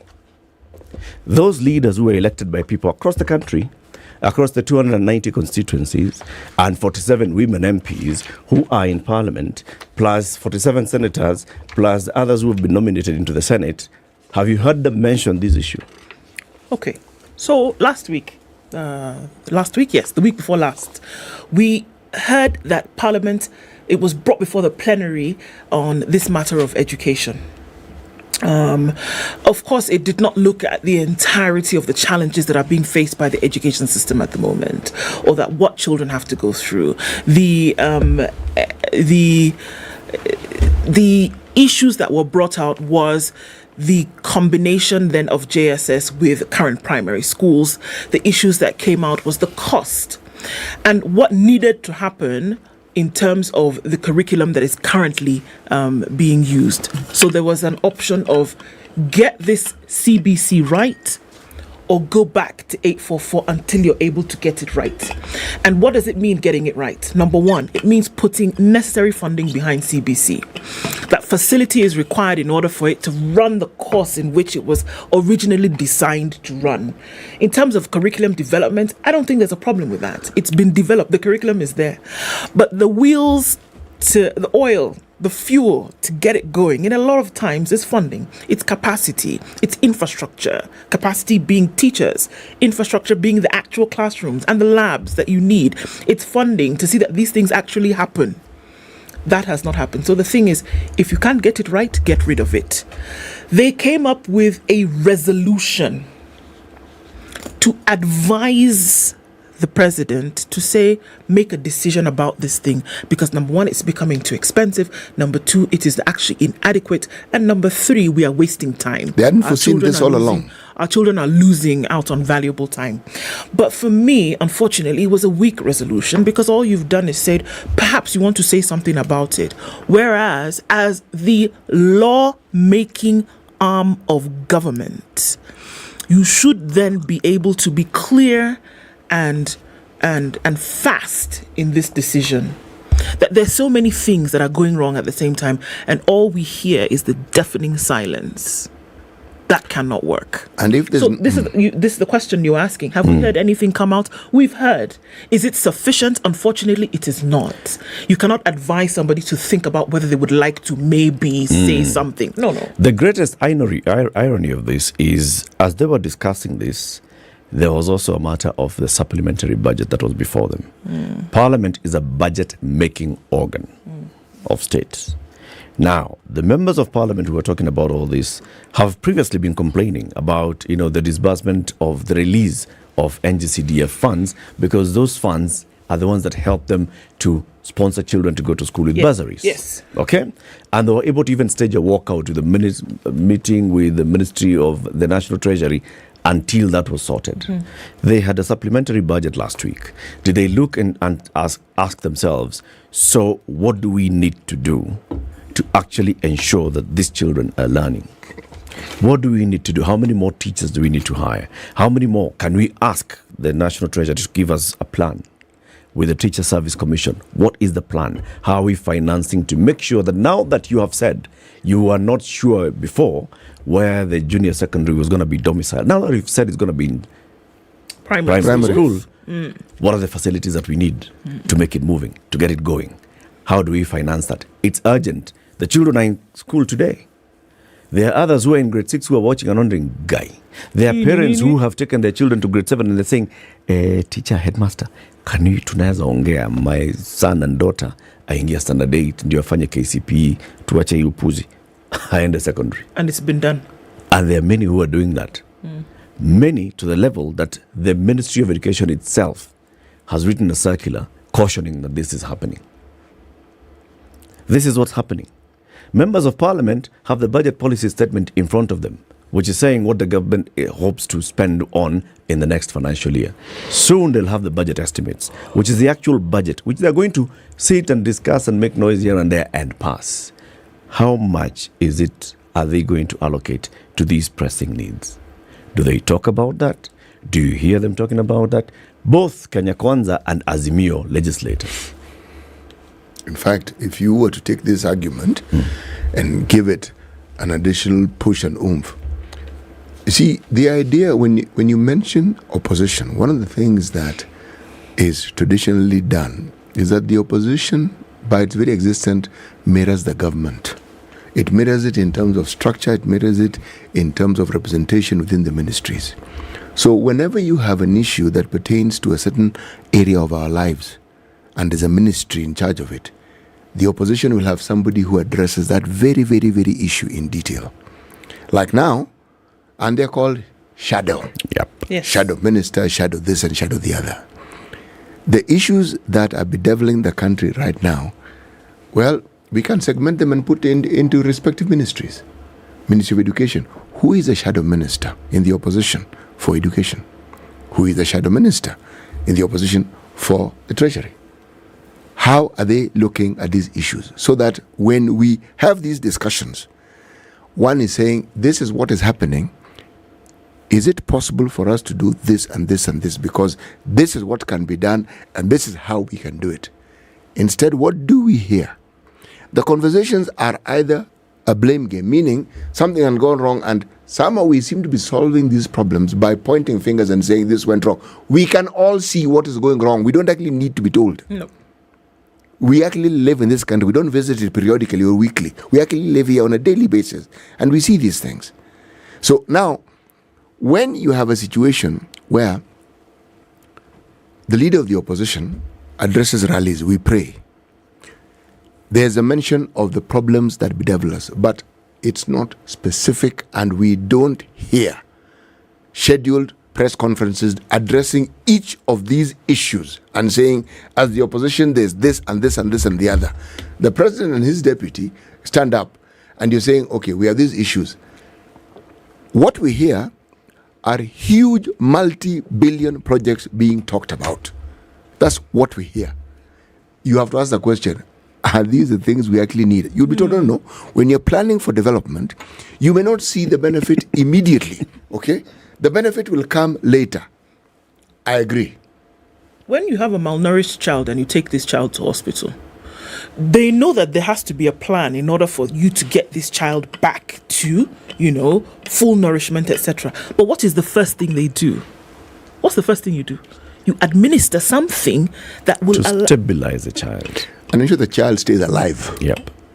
Stabilize the child. So we understand. I get it that there are long-term things that you need to put in place in order for your development progression then to be able to start to show. I get it. But in the meantime, today, and that's why I keep saying, today there are issues. Today, were we not told yesterday a family of 12 loses 140 head of cattle, their entire sustenance, not left with a little bit, everything wiped out. So the question begins, on that particular day, how do they eat? Okay, you want to build an education system and you say, over years, we will be renowned because of 1, 2, 3, and we will have our students building phones and modern technology. Wonderful. That's nice. But today, there are teachers that are not in school. They're not teaching. There is money that's supposed to have been released in order to get this thing of education actually rolling. It has not been done. There's infrastructure that is needed to be able to deliver a curriculum which you've approved and come up with, and your working party gave recommendations about how you should go, and they said, okay, yes, we should continue with this thing. Okay, so how about you get this thing moving? What about things that you need to do today? What about infrastructure that doesn't exist for these students to be able to sort it out? Okay, we said domicile it in primary schools. The closest primary school for a lot of people is a ways away. How are they supposed to get there? Okay, so what happens? Are they supposed to go there for science and then come back in the next high school? They're supposed to go for science class, then they walk back. What happens? And this is the nitty-gritty that we're talking about. So this malnourished child as it is, we understand that they'll start eating solids again once and they get back to proper nourishment. But stabilize the thing today so that you don't lose it completely. That's what we're talking about. We understand. We get it. You want to build 100 dams? Wonderful. But then there are people today who cannot water their crops and you cannot get something that you have to import food for. And that, for me, I love it that the bigger picture is being looked at, but the devil most oftentimes is in the details. It's in the small things that are often ignored that need to be done in order for you to have something to work on later. Something which I found puzzling when I look at pictures that are taken in these ASAL areas of livestock dying. You see, livestock don't only exist in the ASAL areas. In this country, we have ranchers, people who actually are in the business of rearing livestock. I haven't seen pictures of that livestock or livestock in these organized places dying. What am I saying? I'm saying that I am looking at the simple, because these are simple wananchi. Yep. Who have a cash crop called livestock. Yep. Which the country has determined to add value to by building abattoirs in those regions. The unfortunate thing is none of them function. None. Now, without the abattoirs, or even as you build the abattoirs, there is need to have a supplementary unit which ensures that what the product that goes into these abattoirs are well catered for, and it takes care of the drought. Now, people who are in this sort of business ensure that that particular or those particular facilities are actually in place. You're trying to tell me that 60 years after independence, the understanding that there must be mitigating circumstances to avert drought or to ensure that drought doesn't affect people adversely has not been considered or thought of all these years, and that nothing could be done. And yet we are two young men here who were trained in Israel. By government. Yes. Israel, desert, it's a desert, okay? The sort of technology and understanding that they had was specifically for the ASAL areas. Yep. Because that's where we have semi-arid and arid areas. Now, you're telling me we have resources available. We have the technical know-how available. And every year we are told resources are allocated. Agriculture, like health, devolved.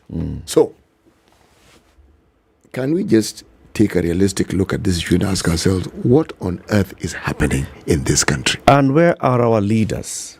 Where are those people who are supposed to be answering these questions? The president and his government are doing what they're doing, and they're justifying what they're justifying, all right? The opposition leadership is out there. They've held 12 concerts. I call them concerts because they go in there, they sing Iron, Lion, Zion, and then they go back home. What they address in those rallies is anything but these things. They do not give the alternative solutions. They don't challenge the government of the day. So this is what you're saying you're doing, but this does not work. For example, the last concert was held in Kitale over the weekend, which was addressed by Raila Odinga, Martha Karua, Kalonzo Musyoka, Eugene Omalwa, Roots Party guy is called Wajakoya, right? Jeremiah Kioni of Jubilee, and the others. Raila read a resolution. And in this resolution, number one, of course, is questioning the legitimacy of this government and saying the people of Kenya voted and these people did legitimacy. Okay. Tick that, okay? Then, number two, starts addressing the Kenya Kwanza administration. Point number one is objecting to the creation of new positions to give to political rejects. These are the CIS positions. And then he goes on to talk about the cost of living. And he says the cost of living, yes, people are suffering. And he's telling the people, you guys are suffering, you don't have food, your unga is expensive, even your fare is expensive. And what we want the government to do is to return the subsidy that was there before the election. That subsidy, Ndu, was it supposed to last for 5 years? No, 28 days. The subsidy that Raila was talking about was a subsidy that was introduced by President Uhuru Kenyatta, 8.7 billion shillings or thereabout, to be used to bring the cost of unga down, but it was supposed to last only how many days? 28. 28 days, just around the period of elections. Indeed, and what it did is it was going to lower the cost of a 2 kg packet of maize flour from 205 shillings to 100 shillings. Did the cost of maize flour come down across the country to 100 shillings? No, please. All right. The people of Kitale, what they know about the cost of maize flour is they know some of the millers that they know nearby there closed shop, because we have stories of millers closing shop. Why? They could not access the basic product that they need as a miller, maize.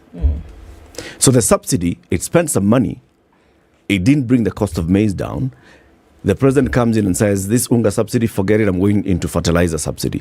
The president has now spent 15 billion shillings on the fertilizer subsidy. The questions that we should be hearing are, what is the expected impact of this? And by what? Within what timelines? But Raila is saying, we demand the reintroduction of the subsidy that was removed by this government. It was died. It was ending anyway. In fact, it was over by the 17th of August. Yes, it was. By the time William Ruto was doing this, there was no subsidy. There was no subsidy. And the then CS Munya had already announced that it had come to an end. He had already announced. This thing is over. It's over. He had already announced. It didn't work. And that was the truth. And why didn't it work? Because the reasons why they gave as to why it didn't work is that they did not receive the adequate money from Treasury in order to make this So the happen. millers didn't actually get. So there was a whole conversation about the millers and money going into an escrow account from the Treasury to support the millers. But the millers said they did not receive the money. They did not receive any money. And so then they were not able to then deliver this maize So flour that scheme died. It died. It died before it So started. when the opposition leader Raila Odinga reads a resolution, the Kitale resolution, and says we demand the reintroduction of the maize subsidy, which one in particular is he talking about? 2017? There was a subsidy in 2017. Yes. Maybe it's that one. Which one in particular is he talking about? And how much does he want to go there? And has he told his MPs in Parliament to go and push for it in the supplementary budget, which they sat through and passed last week? When he says, I want the petroleum subsidy to come back, which one exactly? Where is it? Right now, the money that you're buying for petrol is being used to stabilize the money that you're buying for diesel. So which subsidy are we talking about here? Is there a petroleum subsidy in this country? When he goes ahead to say, you know what, we are not going to participate in IEBC selection. His MPs sat in Parliament when the IEBC Amendment Bill went through Parliament. His MPs sat in Senate when the IEBC Amendment Bill went through Senate. Yesterday, the new selection panel for IEBC was gazetted. What is he talking about? They've already signed the thing. It's done. They've already passed it. So what are we talking about? So this resolution was basically just, tusome hii kitu haraka twende, we dance. Lion, Zion, inawezekana, leo nile. What are we talking about? Where are our leaders? And what you'll hear is Ruto not even responding to those things. He's saying, hey, watu na maandamano unafikiri wataniweza kweli? Wacha wajaribu tuone. Nyenye ujamaa wa Lamu, nyenye mnaona kama mimi naweza tishwa na maandamano kweli? Hapana bwana, hapana. Gone. You know, that conversation. The issue that is affecting the people is not being addressed by the president, by MPs, by opposition, by Raila, by Martha Karua, by Jeremiah Kioni. None of them is addressing our issues. You know, there are two stories that people like quoting. The times when I make incursions into social media, I come across them. There's one about a certain Roman emperor. I never met him, but his name was Nero. Mm-hmm. The man was supposed to be either playing the harp or playing the trumpet when Rome was burning. Yes. Okay? And said, let it burn. Yes, then the other is told about a certain lady who had a senior position in her government. She was called an empress. Mm-hmm. She was the emperor's wife, I think. I think she was called Marie Antoinette or something. Mm-hmm. The story of the bread and the cake. When people were starving in France, and it is argued that this is the thing that led to what is referred to as the French Revolution. If you look at history, there's a lot more to it than that. But why do I point to these two things? People who were in leadership in both cases did not seem to be aware of the severity of the situation in their own countries. Our leaders seem to have taken that path. Busy cutting deals, busy looking for how it is they're all going to make money, and forgetting that this country is burning. It isn't a small issue. If the numbers of people who can't afford a meal keep going up every day, they can't eat. They don't know how they're going to eat. This isn't a problem. This is a disaster. This is catastrophic. How do you justify? How do you explain all this talk about changing this, organizing this, budgeting this, when you cannot feed your people? Simple. We can't say the 5 million now have regular meals and this is how it's been organized. You can't say that. So who exactly are you representing? That's a good question. Somebody told me the other day that I was being a little bit too sensationalist or sensitive. And I said the problem is that you're not sensitive enough. It's 27 to 8. Let's take a break. Let's take a breather, all right? Remember to sign up for what? For Showmax. Showmax.com. You get an extra month free if you sign up today. Now, fly better with Emirates City. Indeed. You put it well, Eric. Fly better. As in, you've been flying, but really, if you want to take full advantage of the wonderful experience of actually flying, then you need to put yourself in a position where you can take advantage of it. And Emirates offers you that very advantage. And I dare say, ask anyone who has flown business or first class in Emirates. They first take a deep breath and then tell you, my friend, goodness gracious me, you actually need to be there to understand and to witness it. People tend to lose words when they're describing the experience. Now, if that isn't flying better, what is? What is? Yes. Let's take a break. We'll be back shortly. This morning we are saying William Ruto, President of the Republic of Kenya, Raila Odinga, leader of the Azimio, they are spotting publicly about maandamano, about going abroad, about not going here, about legitimacy or not. Both of them are politically tone deaf. This is the Situation Room, the only way to start your day. Fly Emirates first and business class and look forward to a journey that's as incredible as your destination. Start your holiday with delicious fine dining, impeccable service, and comfort that's out of this world. Sip drinks in our A380 onboard lounge on flights from Dubai and beyond. Watch a movie and drift into a restful sleep in flatbed seats. Treat yourself to Emirates first and business class. Fly Emirates. Fly better. Get 2 months of Showmax for the price of one. In a give, Real Housewives, rich auntie vibes, and that bling. Samakuwa Mocha. Toast to luxury. In a give, single Cassie, girl power. Cheers! And gravity-defying Top Gun victory flyby. Haven't any fun yet? Woo! In a give, Kupindukia. So subscribe now to get 2 months for the price of one from only 300 shillings for limited time. In a give, Showmax. Sign up at showmax.com. The world needs tolerance and inclusion more than ever.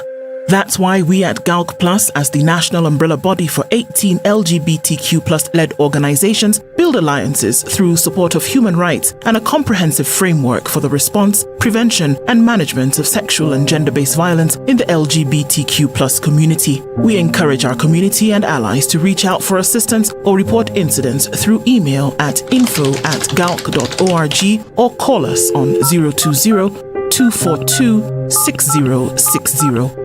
We also encourage our allies to use their voices and speak against prejudice and hate. Everyone deserves to be treated with dignity. Join us to break the cycle through #BreakTheCycleOfViolence on Twitter. 19 degrees and partly sunny conditions in Nairobi, highs of 28 and lows of 16. It's 15 and sunny in Nakuru, highs of 29. 27 will be the high in a sunny Nyeri at 12. And it's 11 and sunny in Eldoret, highs of 26. Looking into a sunny Mombasa, we'll see highs of 32 and we'll see highs of 31 in sunny Malindi at 25. It's mostly cloudy at 19 in Kampala, highs of 26. And we'll see highs of 31 in Dar es Salaam, where it's cloudy at 26. 15 and sunny in Johannesburg, highs of 26 and lows of 14, and mostly cloudy at 27 in Lagos, going to highs of 33 today. Highs of 30 will be seen in Kinshasa, where it's mostly cloudy at 24.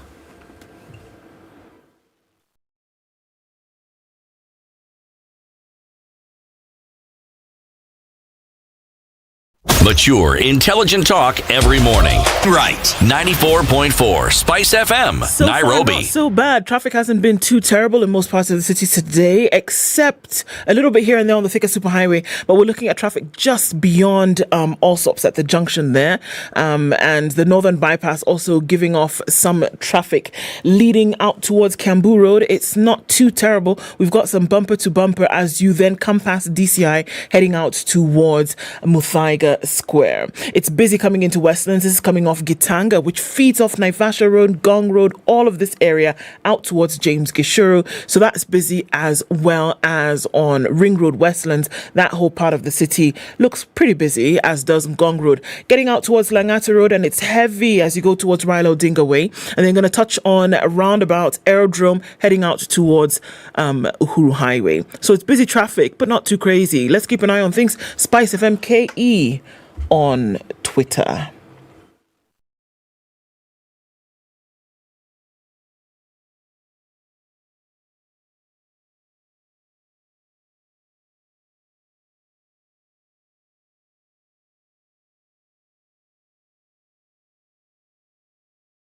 Mature, intelligent talk every morning. Spice up yourself.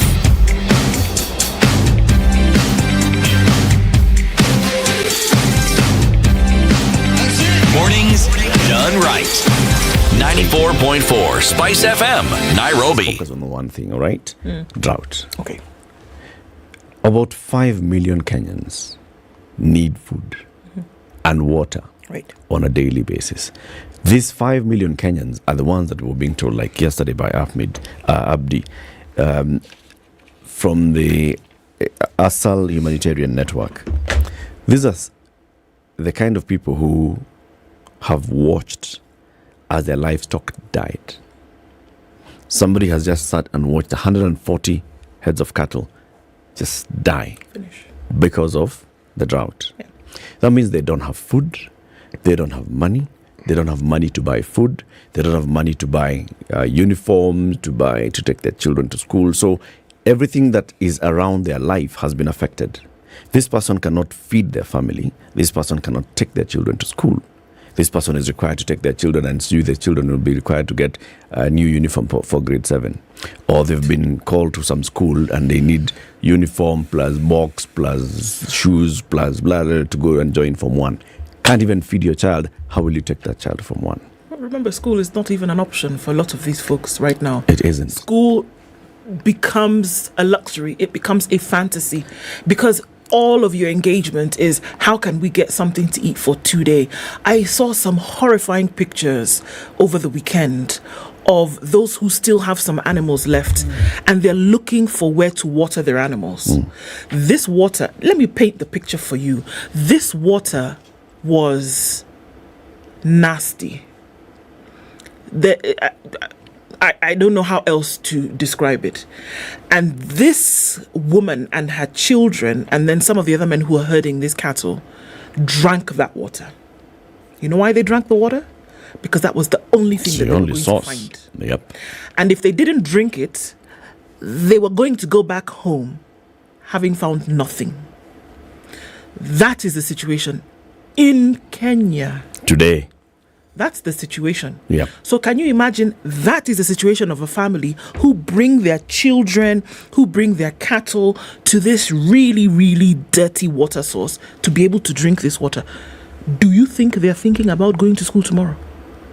Imagine no. They're not. Imagine no. No. And you know there's an office that is actually coordinating to make sure that these people have food on a daily basis, that they can get food. This is the office of the Deputy President. The occupant of that office is one Rigathi Gachagua. When did you last hear Rigathi Gachagua actually say, all right, so people come, this is what we've done so far, this is what we are doing. People need to hear these things. Talk to the governors of those counties and say, this is what we are working on. Have a conversation around the counties and say, this is what we're doing. They were at the coast over the weekend. Kilifi, Lamu, Kwale. Some of those people who are hungry are in these counties. Did Rigathi Gachagua have a side meeting where he said, all right, so how are we dealing? How are we doing here? Bringing the humanitarian organizations in this county, Red Cross and all the others that are here. How are we coordinating to make sure that our people are being fed? What do you hear? Kenya ni kama kampuni. And then you have people who are establishing super or calling an MP in a crowd and saying, we kuja pande hii tukusaidie vile utapata bus ya school. You know, the question, it's not the issue of the people who need to be fed today. The question that actually begs to be asked every time you listen, you actually ask myself, do these people live in this country? You have to ask. No, you really have to ask. Do they actually have a handle? You know this one, you don't need to go to school to understand the problem you have in the country. You don't. Because you don't need to go into a classroom to understand hunger. You don't need to go to a classroom in order to be taught that you are unwell. You will know. This doesn't require schooling. Now, when you are tampering with what our Constitution provides as basic rights, fundamental, there's no arguing, there is no debate about it, there's no negotiation. It is a right for every citizen of the country. And you took an oath to ensure that these rights would be upheld. And we keep being told we are a country that's going to be ruled by the rule of law. And you're breaking the rules every single day. Every day when you do not ensure that these basic rights are upheld, what do you think you're doing? You are breaking the rules. You are going against the Constitution. Now, we're getting to a point where I will need to ask, what do we do? Should we call these leaders? Should a tribunal be formed? Should a commission be formed? So that these people who are the top leadership of the country are called to come and explain how it is their countrymen and women and children are in the state they are in, and we do not see any visible change taking place. Because if the numbers of those who need help and the numbers of those who are dying and need not die is increasing, then somewhere along the line, the oath you took is becoming meaningless. Indeed it is. And I have to ask a question because maybe I don't know. Okay? So when an office is established in this country, one would assume that in order for the establishment of said office, there had to be significant or adequate funds put behind it. If you're going to establish an office, that means that there are going to be certain elements that run the office. It must have staff. It must have premises. These staff must be serviced on a monthly basis in terms of remuneration. It's going to be supported by ABCD, isn't it? So you're going to have that running. It's an added expense. We saw the super prime cabinet. What? I'm not sure. What is prime cabinet secretary? Thank you very much. He has now established the office of the spouse of the prime cabinet secretary, and this is to now support the work of the office of the prime cabinet secretary. And I was befuddled because I had to ask myself, what exactly is happening here? We've not even gone to how the office will be run. The launch alone, where fanfare and beautiful things, nice. In If anything, it spits in the face of the families of those people who have to go and drink dirty, stinking water when they don't have food. Yep. It does. It flies in the face of any kind of dignity for Kenyans who are suffering today. And then you want to smile and come and tell people, it's necessary to do such things, that the spouses of position holders have often been left out, whereby they could come and serve in a support role. Those are the things now. Those are the things that you come and do on a regular basis, that you tell people, do you actually know what's happening in the country? And I actually have to say, no. You have no idea. Neither are you sensitive to the things that are actually happening in this country. Since we're going to focus on drought, Eric said we should focus on drought. Let's not talk about anything else. So let's stick on that drought issue before we start talking about other things. So you tell me, somebody in that situation where there's biting drought, where they can't find clean water, God forbid, if somebody in that situation gets sick, where do you think they're going to go? They will die. Yes, they will die. They will die. They will die. If the lack of food doesn't kill them first. I was thinking about this over the weekend, and I was asking myself, given the copycat nature we have when it comes to many of these things, I was imagining a situation where my MCA in my neck of the woods decides that he's also inaugurating office of the first lady of the ward. Of the ward. And then let's start with the fundamentals. Then the MPs do the same. Senators do the same. And everybody does the same. I was just thinking about it. And I was thinking, yes, if the idea is to ensure that the service provision which that particular office has is made better and that people actually get to enjoy the services and they can see the benefits directly. Okay, the question is, how exactly are we going to see these benefits? I'd like to know. I'm very interested in this one. I'd like to know. Because I'm not going to cast unnecessary aspersions. There may be something that... No, I'm going to cast. Allow me to cast. Because what is it? If anything, if for the optics alone, how does it look, man? On the same day, in the same news... This is how it was. In the same news bulletin. Yes. You are seeing fanfare and fireworks. And then on the other side, you're seeing people who are drinking dirty water. Yes. What are we talking about? And pictures of dead livestock. In the same country. In the same country at the same time. Now... Do you understand the playing of the harp or the trumpet? While Rome is burning. Precisely. I mean, the president of Rome then was called an emperor. We get it. Yeah. And the president of France was also called an emperor. That's what they call their presidents.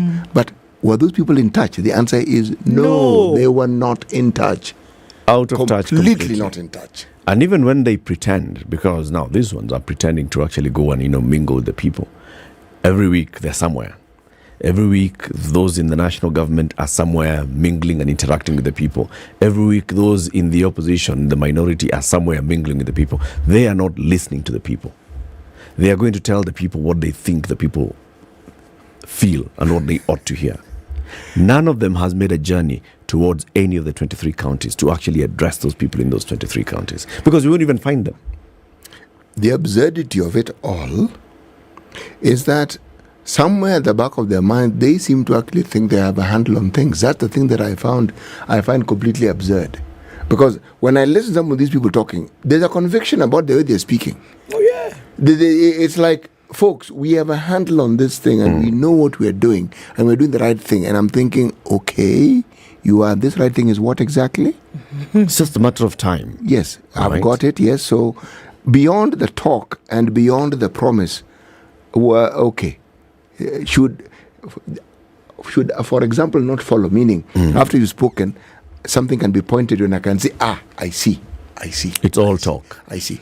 And the picture is, and I was having a conversation, among some circles, looking at the Nigeria election, and I looked at the chaos. I mean, this is an example to draw a parallel here. I looked at the chaos that happens in Nigeria. I look at the abject poverty in some of the states of Nigeria, and I say to myself, this is the true picture of Nigeria.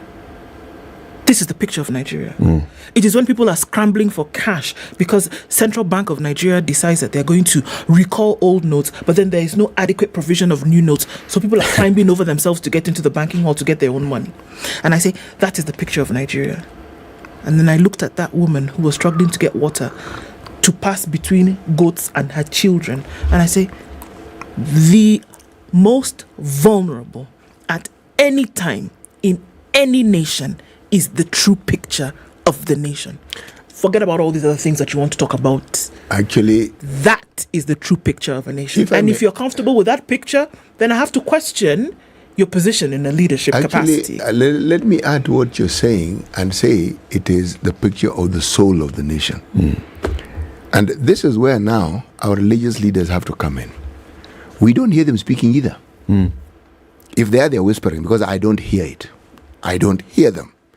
Now, should they, given the mandate that they have when it comes to ensuring that the wholesome human being is catered for, should they not be at the forefront of actually ensuring that the right conversations is had about these things? We don't hear them. Yep. Instead, you hear of people programming and telling you this Sunday, if you come, there'll be a miracle. Surely. Did you say if you... At 11 o'clock. It's a miracle service. You come at that particular point in time, there'll be a miracle. But you must not come after because... Yes. So miracles are like bonga points. If you make a phone call, you accumulate something called a bonga point or a reward system that supermarkets have. Really. So you get to the point where you actually feel, these religions are a bit of a waste of time now. Okay, because clearly the God that many Kenyans believe in is not the same God as the religious leaders have. They are praying to two different gods. Yes. So when the religious leaders come together to pray for rain, it's not going to rain. Because that God of theirs, I don't think is the one who brings rain. There's a different God who when you pray to, you will actually get rain. So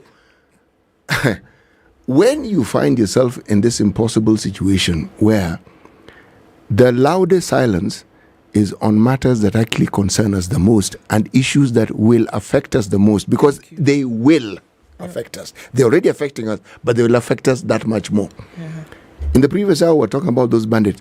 What do you think is a breeding ground for banditry? What do you think is a breeding ground for terrorists? Absolutely. What do you think is a breeding what do you ground? think? It's like dry tinder. All you have to do is put a match to it.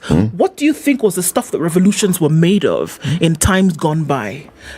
Look at any revolution that happened anywhere in the world, including Kenya, when people decided they wanted their independence. What did it got to the point where people said, "This is me. This is the wall. This is a rock. I'm going to have to push against something," and people revolt. It's the stuff that revolutions are made of. This thing that you're giving to people. Look, I'm not saying that you caused the drought too. That's not what I'm saying. But I'm saying in a responsibility capacity you have as leadership in any nation is that you are supposed to then guard the livelihoods of people by providing 1, 2, 3. Now, in the absence of that provision, it's dry tinder, my friend, and all somebody needs to do is strike a match and Rome burns. Yep, that's it. And it's high time that we as Kenyans actually just tell these people, stop. Stop it. Enough is enough. Enough is enough, President William Ruto. Start addressing these issues that affect the people on a direct basis. Stop addressing Raila Odinga at every opportunity that you get. All right? You're in office. And if you believe you're in office legitimately, then do your work. Unless you're also questioning your own legitimacy, then respond to Raila Odinga. But if not? If you're in office illegitimately, then deal with the issues that affect Kenyans on a daily basis. Address the 1 million children who are joining JSS and they don't have teachers. Address the 5.4 million Kenyans who don't have food today to eat. Address all Kenyans who are wondering when the price of basic commodities is going to start coming down. Address those issues. And you, Raila Odinga, if you believe that 8 million people voted for you, then show them the leadership that they were craving for. Tell us how best we should get these things. Not telling us 10 days we start marching to State House. To do what in State House? To do what exactly? When you get there then. So after that, then what? Not tell us, so the next meeting we're going to have, so we've moved from Kitale, the next one I don't know where we're going to have. When Ruto says we go and pray in Nyayo Stadium, you say we go and pray in Jacaranda.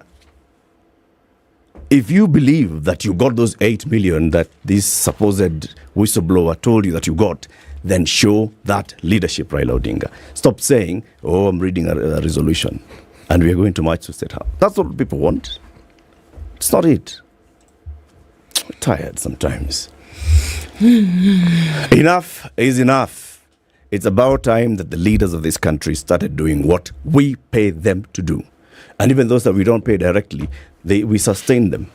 We fuel and fund their lifestyles. Do your job. Kenya's biggest conversation continues. In the next hour, we talk about what? The care of newborns in Yes. children's hospital, yes. How to take care of newborns. We'll be talking to a researcher from Kemri Wellcome Trust. Good morning. It's 8 a.m.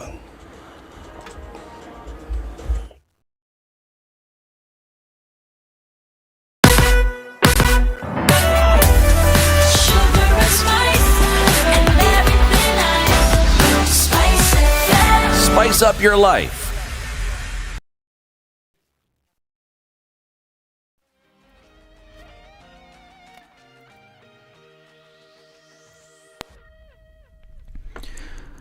Good morning, this is News. I'm Dennis Aseto. President William Ruto has asked public servants to submit to the dictates of the Constitution. He said extra constitutional persuasions undermine the spirit and the letter of the Constitution. The President said public servants must be professional and apolitical while discharging their mandate. He spoke when he received the report of the tribunal appointed to consider the petition for removal from office of 4 IEBC commissioners. Director of Public Prosecutions Noreen Haji has emphasized the need to identify gender-sensitive initiatives and policies within the criminal justice sector that are geared towards protecting women and children. Haji said that transnational organized crimes, apart from threatening the socio-economic development, national security and the rule of law, also disproportionately affect women and children, exploiting their vulnerability. The DPP said that women and children are often forced by criminal entities into prostitution, forced labor trafficking and other forms of abuse and violence with lasting psychological and physiological impact. Chief Justice Martha Koome now says micro, small and medium enterprises are the engine of Kenya's economy and therefore we must support it. The Supreme Court President, while opening a small claims court at Meru Law Courts in Meru County, noted that small claims courts are in sync with the bottom-up platform the Kenya Kwanza administration campaigned on. The small claims court is established by the Small Claims Act of 2016 and has a monetary jurisdiction of matters not exceeding 1 million shillings. According to Koome, the courts, which were established as part of an initiative to enhance the ease of doing business in the country, are of great support to small-scale traders, which President Ruto's administration has pledged support for since taking over power last year. Information, Communication and Digital Cabinet Secretary Eliud Owalo held a meeting with World Bank Vice President responsible for infrastructure Guang Zicham. The meeting at the ongoing Mobile World Congress in Barcelona, Spain, was in relation to the funding of the Kenya Digital Economic Acceleration Program. KDEAP is set to facilitate $600 million financial support to Kenya towards the Kenya Digital Superhighway project. The Mobile World Congress is a global ICT event coordinated by Global Systems for Mobile Association GSMA, a body for the technology, communications and connectivity sector. A Kirinyaga High Court has awarded a sum of 500,000 shillings to IEBC and the county returning officer. The award following the withdrawal of an election petition by former Kirinyaga independent governor candidate Wango Ingirishi. Presiding Judge Richard Mongo directed the money, which was paid by the petitioner as a security deposit, be awarded to the two aggrieved parties. They had filed an application to be awarded cost after the petitioner filed an application to withdraw the case.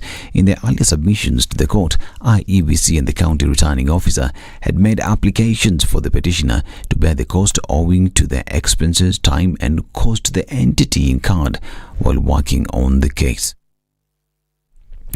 3 days since Nigerians voted in presidential and parliamentary elections, there is growing anxiety over the slow collation of results by the Independent Electoral Commission.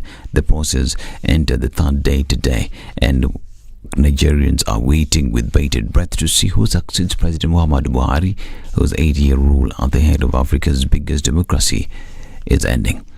There are three main contenders in the race for presidency: veteran politician Bola Tinubu of the ruling All Progressive Congress Party, former Vice President Atiku Abubakar from the main opposition People's Democratic Party, and Peter Obi, a third-party challenger from the Labour Party. There is also wildcard candidate Rabiu Kwankwaso of the new Nigeria's People's Party. And former President Uhuru Kenyatta has called on people of Nigeria to remain patient and maintain peace as they wait for election results declaration. He spoke during a joint press conference alongside Sierra Leone's former president and head of ECOWAS by Koroma. They issued a preliminary statement on the observations of Nigeria 2023 polls. The two former heads of state said the preliminary statements reflect the mission's findings and recommendations to relevant stakeholders in the process. The head of Commonwealth Election Observers Mission and former president of South Africa, Thabo Mbeki, also issued the mission's preliminary statement at the press conference. Upon completing of the electoral process, the mission will issue a comprehensive report offering recommendations for improvement of future elections. This is Newswire. I'm Dennis Aseto. Good morning.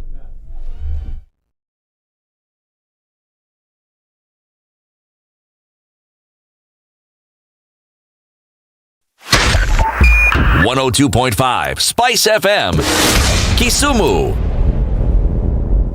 All roads lead to the CBD this morning. Quite some traffic coming off the Thika Superhighway as well as Westlands. We're looking at James Gishoro quite busy, and also Gong Road, which comes in and out of the city centre. Coming out of Uhuru Highway, just past the Nyeri Stadium roundabout, you're going to get stuck a little bit there as you're going over that hill out towards Haile Selassie at the junction. But again, nothing too painful. The Northern Bypass then feeds onto Kiambu Road, which down through towards Muthaiga Square is pretty busy, but the Thika Superhighway doing a lot better now. It's heavy as you go past Outer Ring Junction. But then the service lanes are also looking pretty good. So there's an option for you to use to get into the city. All right, we're still in traffic hour. Let's see what happens shortly. Talk to us about where you might be stuck this morning. SpiceFM KU, KE on Twitter. There was...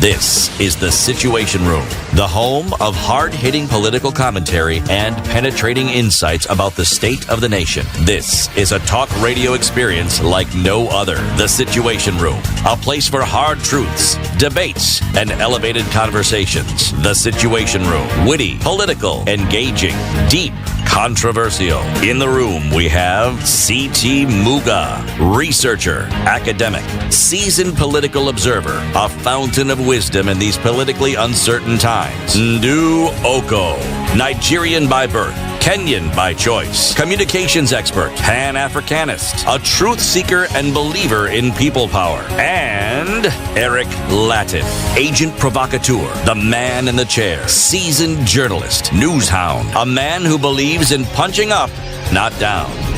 This is the Situation Room, the only way to start the Situation Room this final day of February 2023.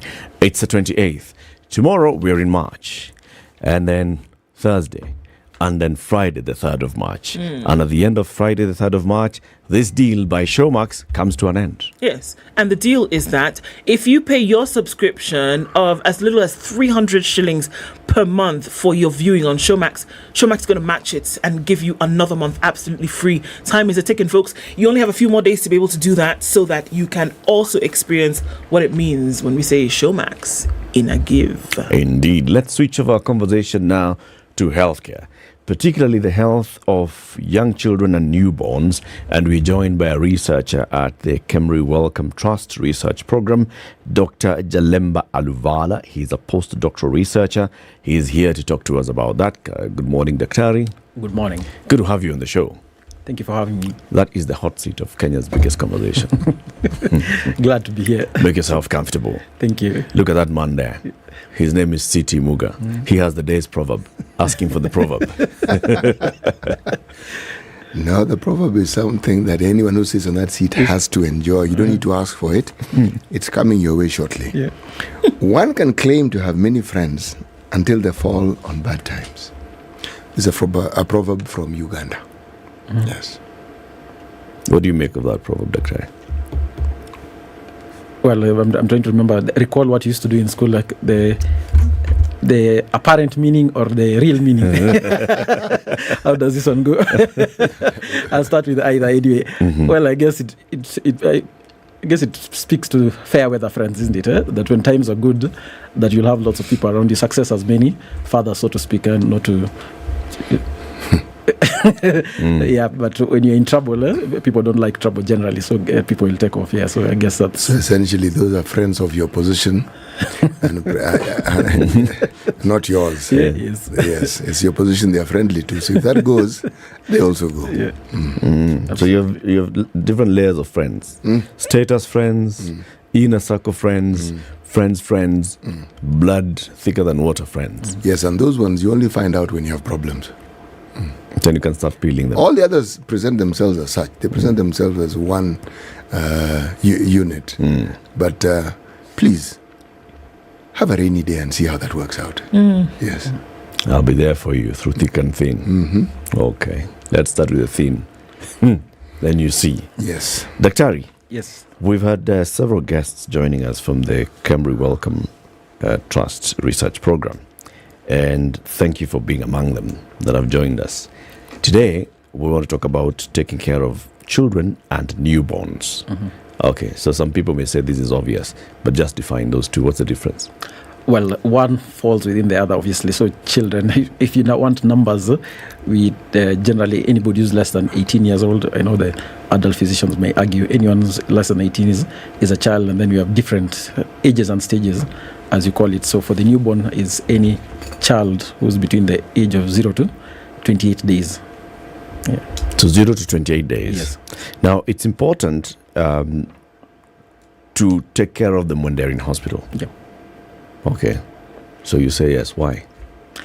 Well, so first of all, let me start off by just putting things into context in Kenya. So recent work, it's called the Demographic and Health Survey, which tends to look at what has happened over the last 5 years. So we have made progress in terms of health of our children, but there's lots of work to be done, and there's light at the end of the tunnel. So specifically, we do know that we are losing up to 41 per 1,000 live births of children aged under 5, and out of those 32 are under the age of 1 year, and out of those 28 are actually newborns. So that's just dealing with the deaths. So if you look at it in terms of just about 1.5 million babies are born every year.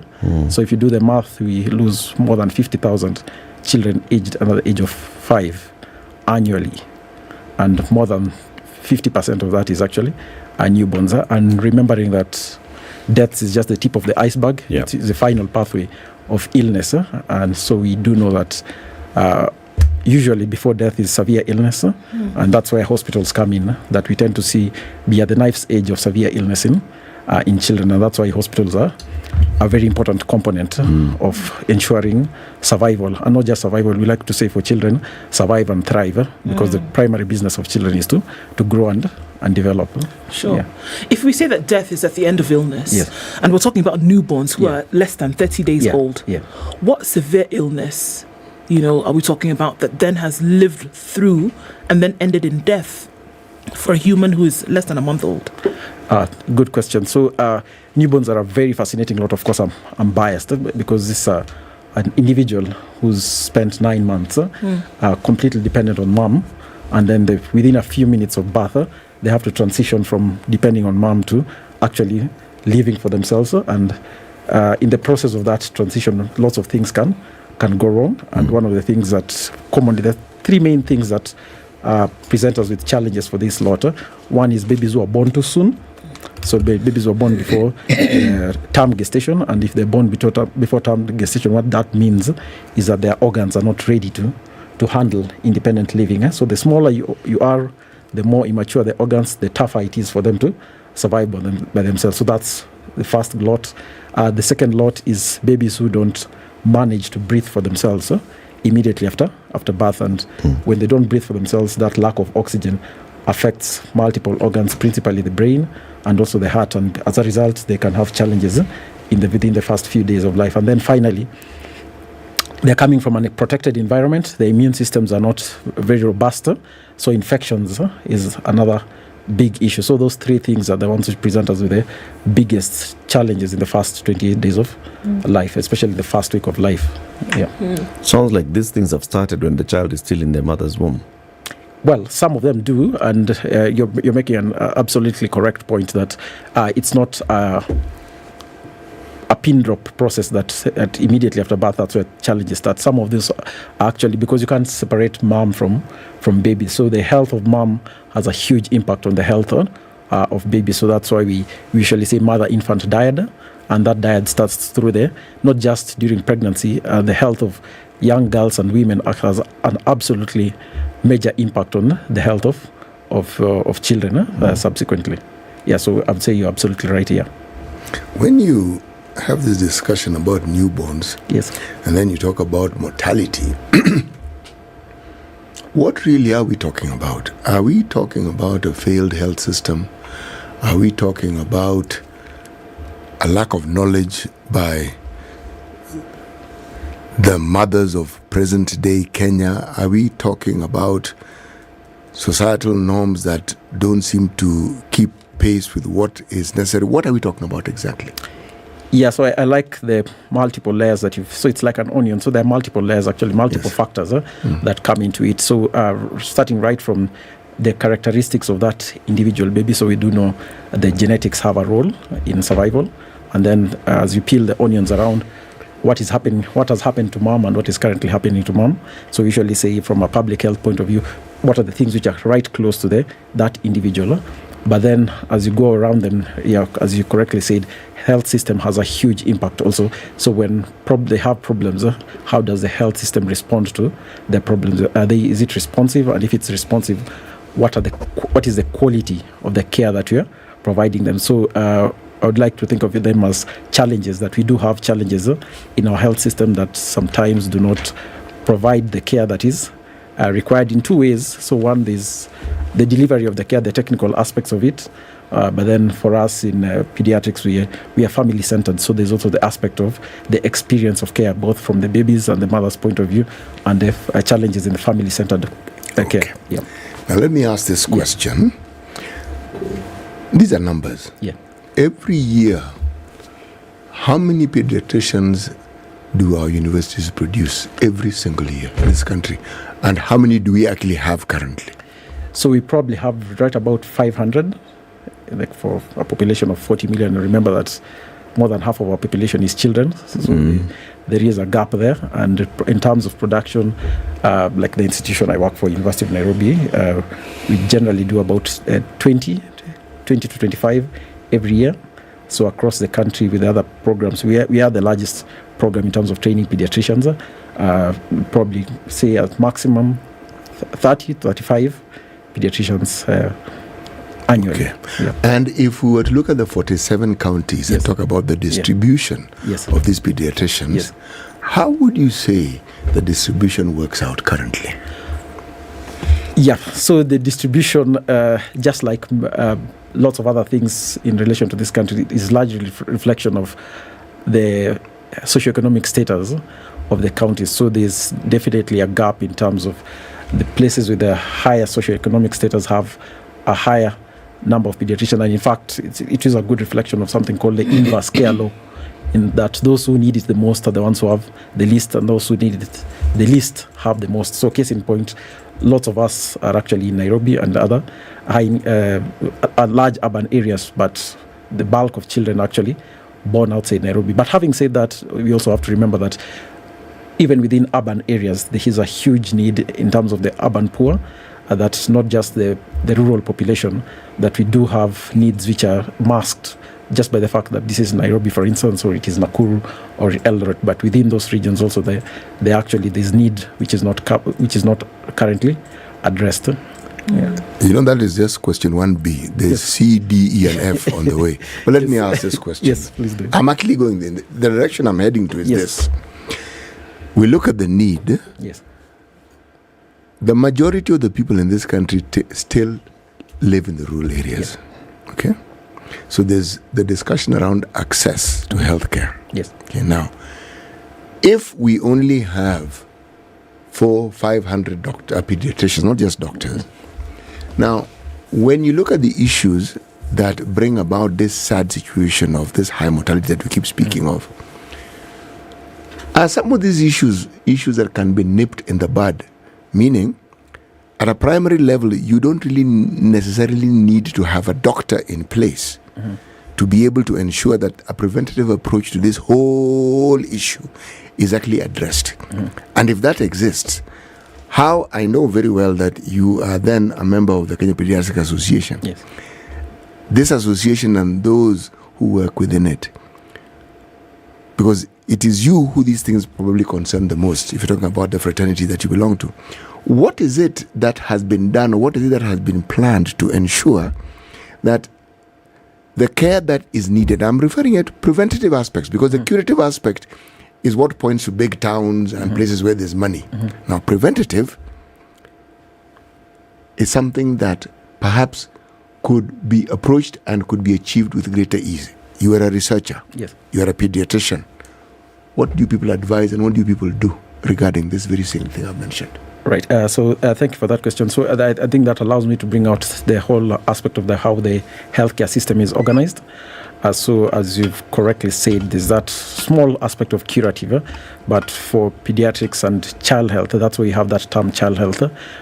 We focus a lot on prevention and promotion. So looking at prevention and promotion, that principally should happen at the lower levels of the healthcare system, and using there's a connotation there which perhaps is not correct. It doesn't necessarily mean low in terms of low levels of care, but it's important. I would like to think of it as a foundation of the pyramid. So it's the lowest component of the pyramid, but perhaps the most important foundation. So we have two things, I think, which have gone as pediatricians, and having said pediatricians, remember that we don't work together, we are a team. So besides pediatricians, we have nurses, we have clinical officers, we have community health workers, and the prevention, I think one of the biggest tools we have in our toolkit is immunizations. Whereas there is room for improvement, I think we have done pretty well as a country, considering where we've come from. And I'll give the example of how this has contributed to the changing burden of disease. Like, for instance, the research group I work for, we have a network called the Clinical Information Network. So linking to get what happens at the community and what we see in the hospital, that 20 years ago, for instance, when I was training as an undergraduate, lots of the pediatric wards were full of children with pneumonia and diarrheal illness.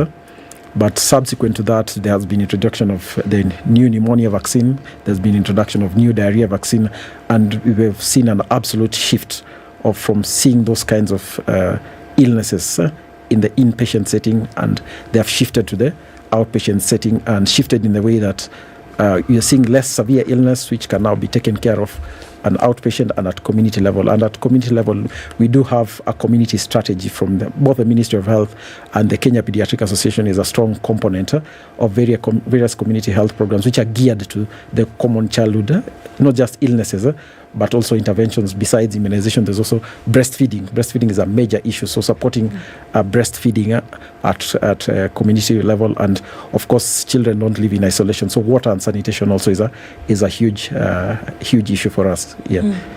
How are newborns and then children cared for? We're looking at the network, obviously, but then what then are we looking at that children are being cared for in facilities at that age today? Right. So what's our focus on right now is when they're in hospital, it's severe childhood illnesses. So like I've already mentioned, the three common things that we observe for the newborns, but for the infants, so again, we still have the pneumonias. But there's work which is suggesting that the causes of those pneumonias are changing, and if changing from perhaps predominantly bacterial illnesses to other bugs like viruses, which suggests that we need also to start thinking about different ways of preventing, so perhaps vaccines for viral illnesses and that kind of thing. And besides that, we are in a situation also of, we call it a transition in both the demographics and the burden of illness, that we have experiencing a reduction in infectious illness, but also seeing in children more a rise in non-infectious illness. So, for instance, things like heart disease in children, things like following complications of preterm birth, the children who have neurological nervous system challenges, for instance, cerebral palsy.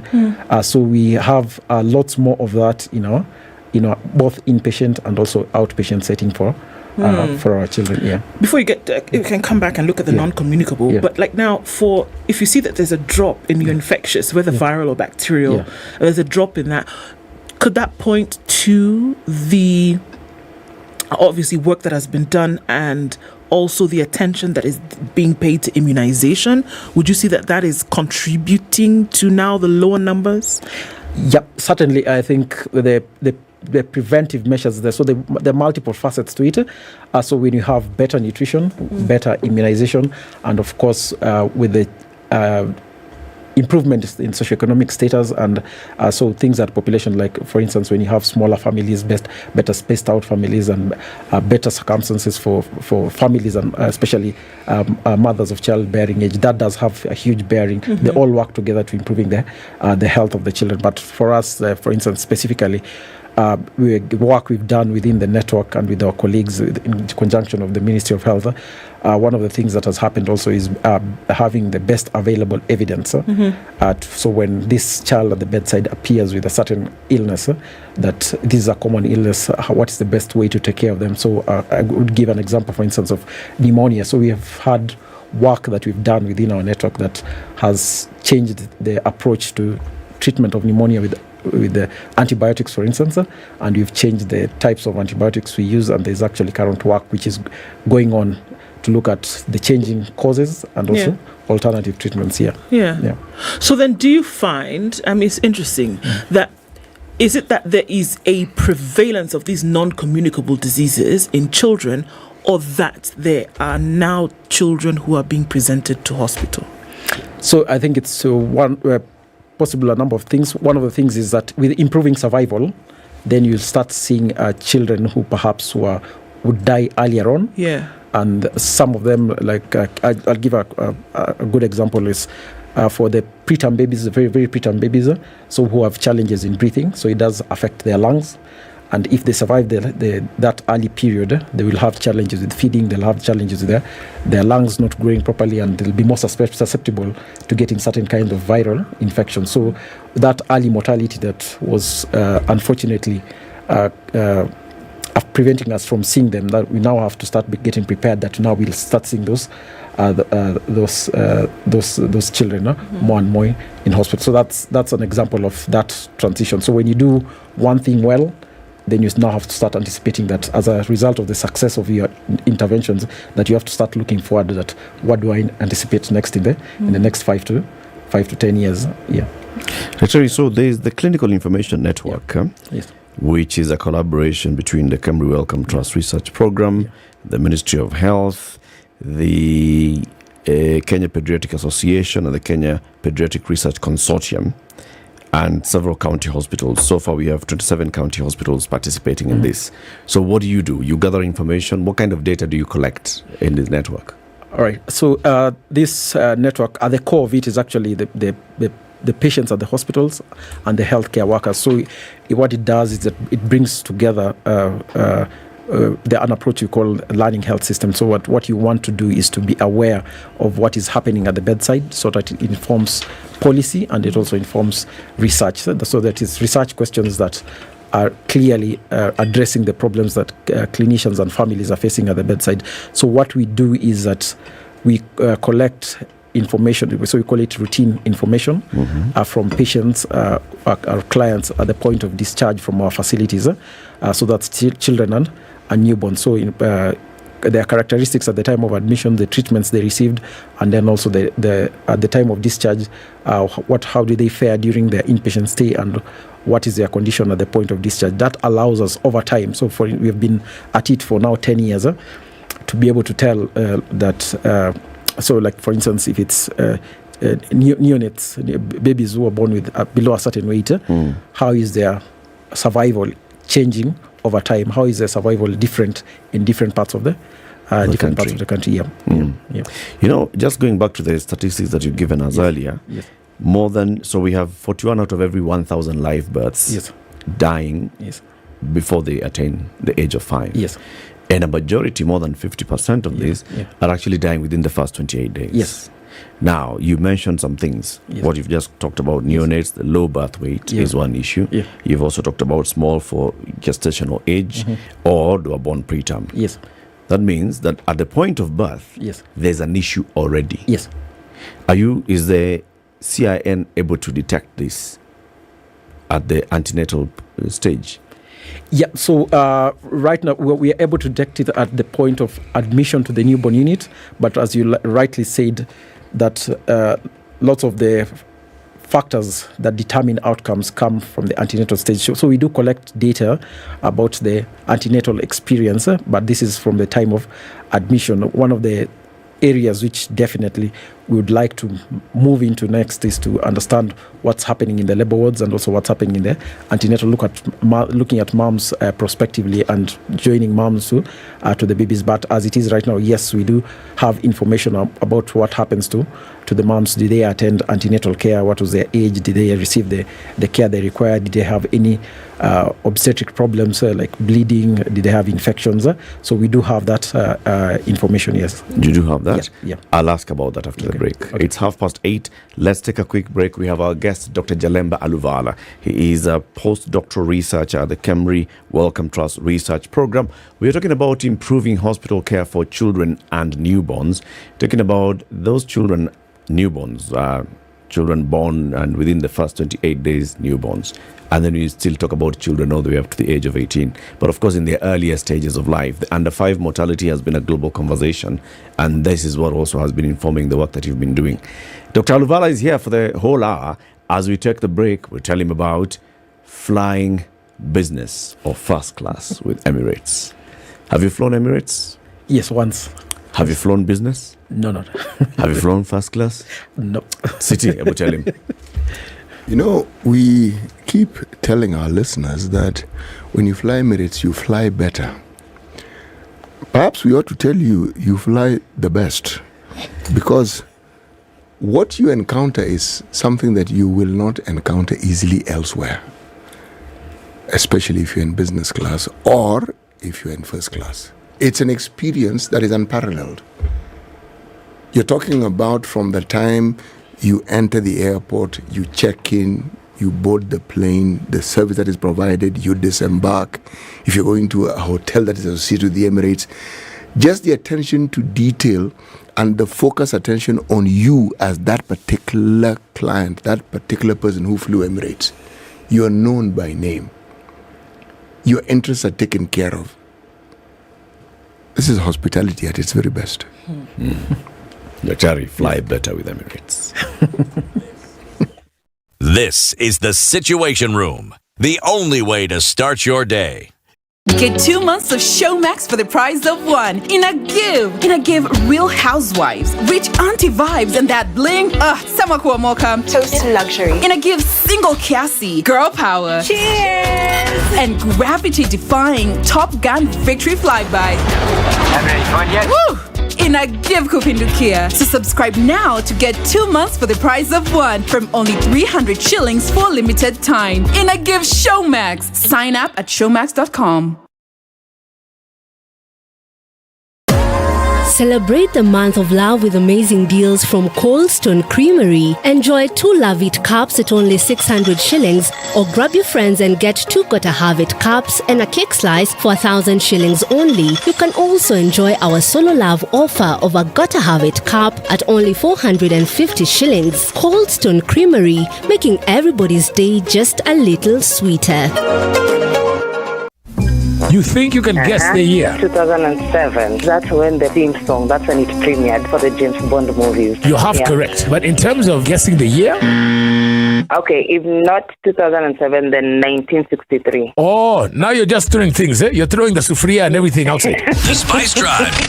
Big hair and the biggest hits from the best decade. Getting jiggy with it.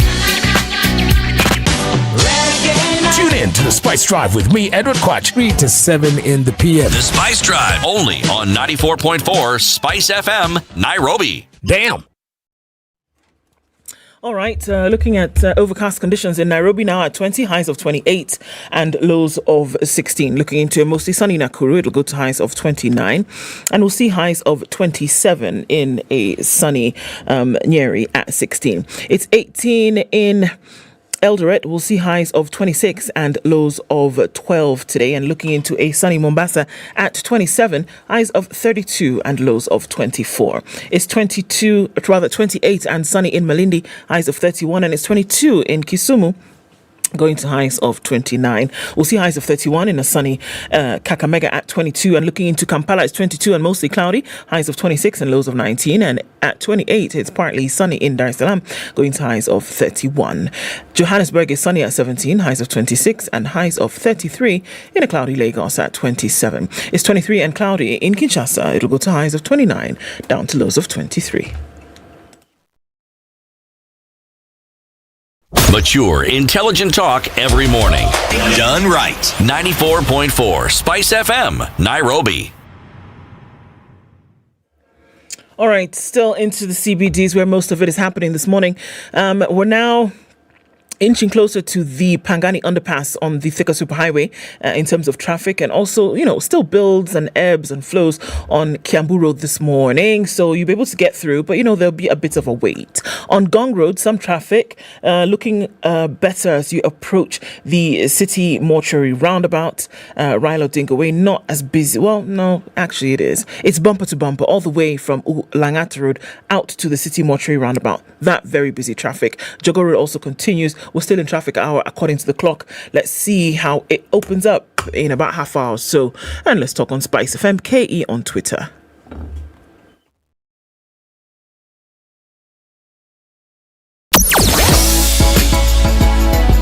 Sugar and spice and everything nice. SpiceFM. Spice up your life. Mature, intelligent talk every morning. Spice up yourself.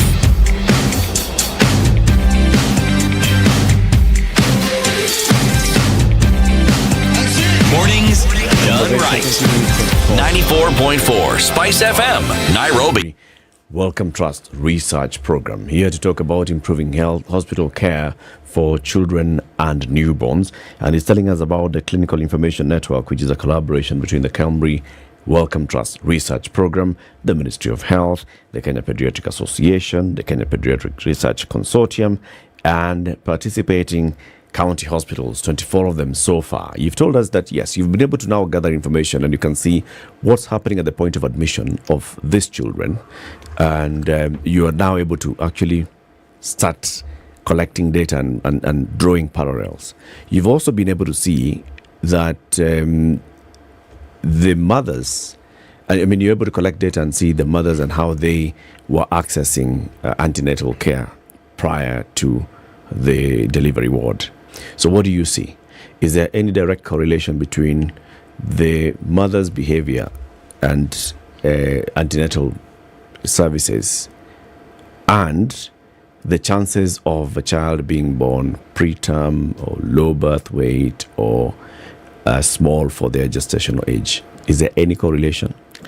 Yep. Yeah. So we do know, yes, certainly there is a correlation, and we do as I mentioned earlier, that we do know that there are risk factors for adverse outcomes in the neonatal period, focusing on the maternal characteristics. So things like, for instance, age, moms who are very young, moms who are on the extremes of age. We do know that moms who have some conditions, medical conditions, for instance, if they have malaria during pregnancy, we do know that if you have some conditions specific to pregnancy, that if they have high blood pressure, and I'll take the example of high blood pressure. So it's very common, for instance, that you see that babies who are born small, who are born preterm, their moms would have, for instance, they had hypertension during pregnancy. Yeah, so certainly that mother-infant diet, we do say that you cannot separate mom from baby. So what's good for mom will definitely good for baby. Yeah. Are there things that can be done then to make sure that the condition of the mom during these 9 months are actually so good that you reduce the chances? Yeah, certainly. So not to encroach on the obstetricians and the midwife staff, but we do know from a public health point of view that's why you have the concept of the focused antenatal care, that all our moms should be actually have antenatal care proactively when people are planning for pregnancy. When they get pregnant, they should have their evaluations. There's a standard package of care that you should have at the WHO. That does say 8 focused visits, and within those 8 visits, there are certain things which should be done to assess mom and to risk profile them and attend to any challenges that are identified, with the aim of taking care of both of the mom and also making sure that you're optimizing the growth of that baby, because that growth in utero does have an impact on the outcomes once they're born. Baby's born. Yeah. Is there a direct link between antenatal visits or lack thereof and the loss of life that we then see, maternally or childlike? Absolutely. So there is a direct link in two ways. I would say in 2 ways. That if moms don't attend antenatal care, they're also the same group which is possibly unlikely to attend, have skilled attendants at birth. And so if there's any complication from the maternal side and the baby side, then it does present challenges and you're likely to have bad outcomes. And then 2 is we have delays, the various models of delays in seeking care. So if mom has a challenge during pregnancy and that challenge is not identified early enough, and then they only present at the time of labor and delivery, then we have, like, for instance, if mom is at risk of delivering at preterm baby. So we have medication that can actually be provided to mom to help the baby's lungs mature so they don't have lots of problems breathing once they're delivered. So when that is missed out, then you are sort of like finding a situation where the horse has already bolted and you're trying to minimize. So a lot needs to happen at this point to make sure that all mothers are then attending antenatal care. Absolutely. So we do have a concept. It's called the continuum of care. The RAMCA, if you know the acronym, reproductive, maternal, neonatal, child and adolescent care continuum. So it's a continuum across the life course. So from young girls to women of reproductive age, moms who are pregnant, to the children. So it's a continuum. And then within that continuum in the life course also has to be linkages within the health system, that you cannot have a health system that treats neonates in isolation, mothers in isolation. All those things have to be linked, and that's one of the things which we are really keen on in the CIN, using data to provide those linkages across the life course. How far does it stretch, the CIN now? If we're looking at country footprint, Kenya, how far does that spread? Because I ask that because I'm trying to imagine that a lot of women still to date are giving birth. I don't know what the numbers are, but are giving birth at home under the care of who knows.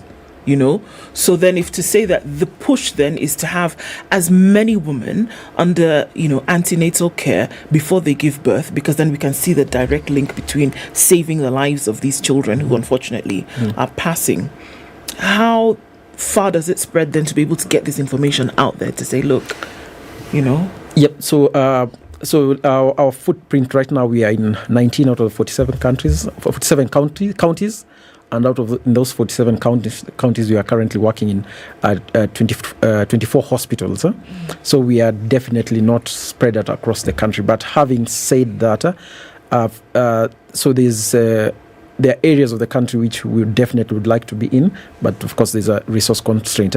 But having said that, one of the things which we are working very closely with the Ministry of Health is that our network is working as an exemplar of what a routine health information system should be able to do, and we are working very closely with the ministry such that the ultimate aim is that the routine health information system running by the Ministry of Health, which also collects data from not just public institutions but also the other institutions, should be able to do what we are currently doing and use that information to support the kind of decision making that you're doing. And Is we here the Kemri Wellcome Trust or Kenya Pediatric Research Consortium?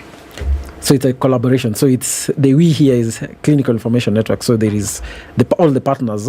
So the Cambridge Wellcome Trust. There is the Kenya Pediatric Association with its research arm. That's Capricorn. And then there is the University of Nairobi, and of course there is the National Ministry of Health and also the county government. So we work very closely also with the county governments. And like I said, the biggest partner is actually the healthcare workers, where the rubber meets the road and their clients. Okay, let's talk about research, because you talk about data. You talk about research. Yes. You're talking about gathering information about the very things that you're concerned about. Now, when you set about this process, there is a goal. Simple question. What will success look like? So success will look like improving the healthcare of our children, and in a nutshell, that we'll have eliminated preventable deaths, and our children will be thriving. So they'll be growing the way they're supposed to be growing. They'll be developing the way they're supposed to be developing, so they're able to achieve their human potential. Okay. Yeah. So clearly you have a timetable of sorts. Yes. By this particular period of time, we ought to have achieved this. We ought to see this. This ought to have changed. We ought to be in these counties where there's the biggest need.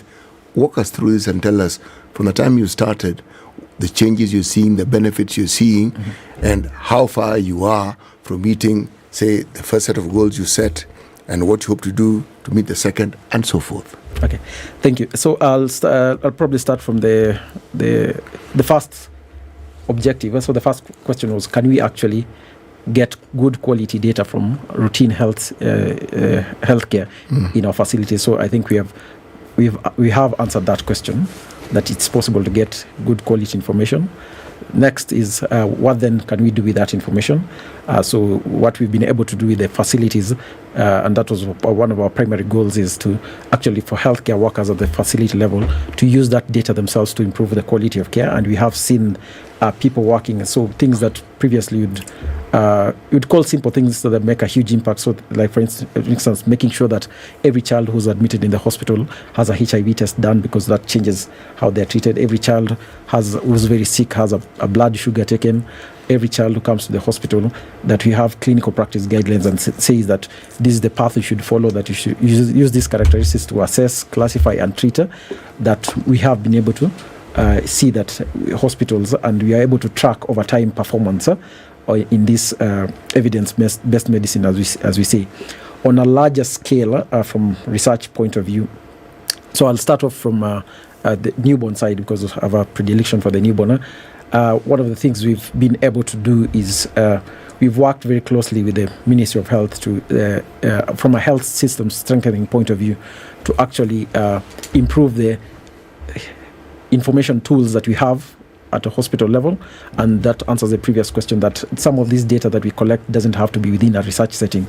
So we have registers which are filled routinely by healthcare workers, and we do now have a register for inpatient newborn care, which previously was not available. There's a question of how do you introduce equipment. So quite often, remember, you are dealing with a baby at the bedside who has multiple needs, and the approaches previously was to buy equipment in silos, that we need to help them to breathe, so we buy equipment to help them to breathe. But we've worked with a program called NEST, using the data platform that we have to an innovative approach to introducing equipment as a package, that this baby requires to be kept warm, needs to be fed, needs to have equipment to help them to breathe if they have trouble. So to introduce equipment as a package to address the needs of the baby, rather in totality, rather than in isolation. For the larger children, one of the areas which I think the platform has been very useful. So at a community level, remember you asked about the community level. So in the high malaria endemic regions of this country, in the Western Kenya, so the introduction of the malaria vaccine, the pilot evaluation of after the clinical trials was done. So there was a pilot evaluation where Kenya is one of the sites. So the platform actually participated in Western Kenya, looking at when you introduce the new malaria vaccine in routine settings. So what happens in terms of from the immunization program point of view, and then in terms of the burden of disease that you're actually observing in hospitals, and you actually are able to show that it does significantly reduce the burden of severe malaria in hospitals, and that has informed the government's policy insofar as malaria vaccine introduction in the malaria endemic regions. And then final example, again for the larger children, I mentioned about alternative antibiotic treatments.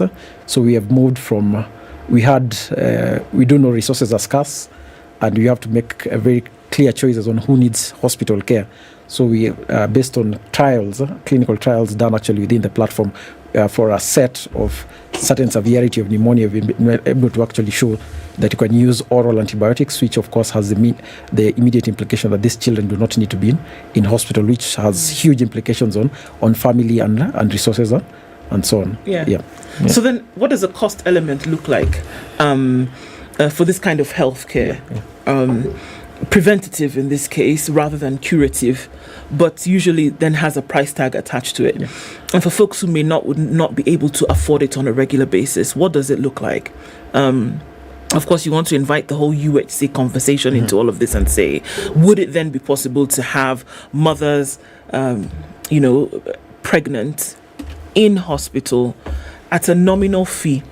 Because whether we like it or not, what scares a lot of us from going to hospital is the cost involved. So you're going to stay home and say, there are a lot of mothers who would not be their first birth and say, well, the first and the second one were all right, so, I can sail through.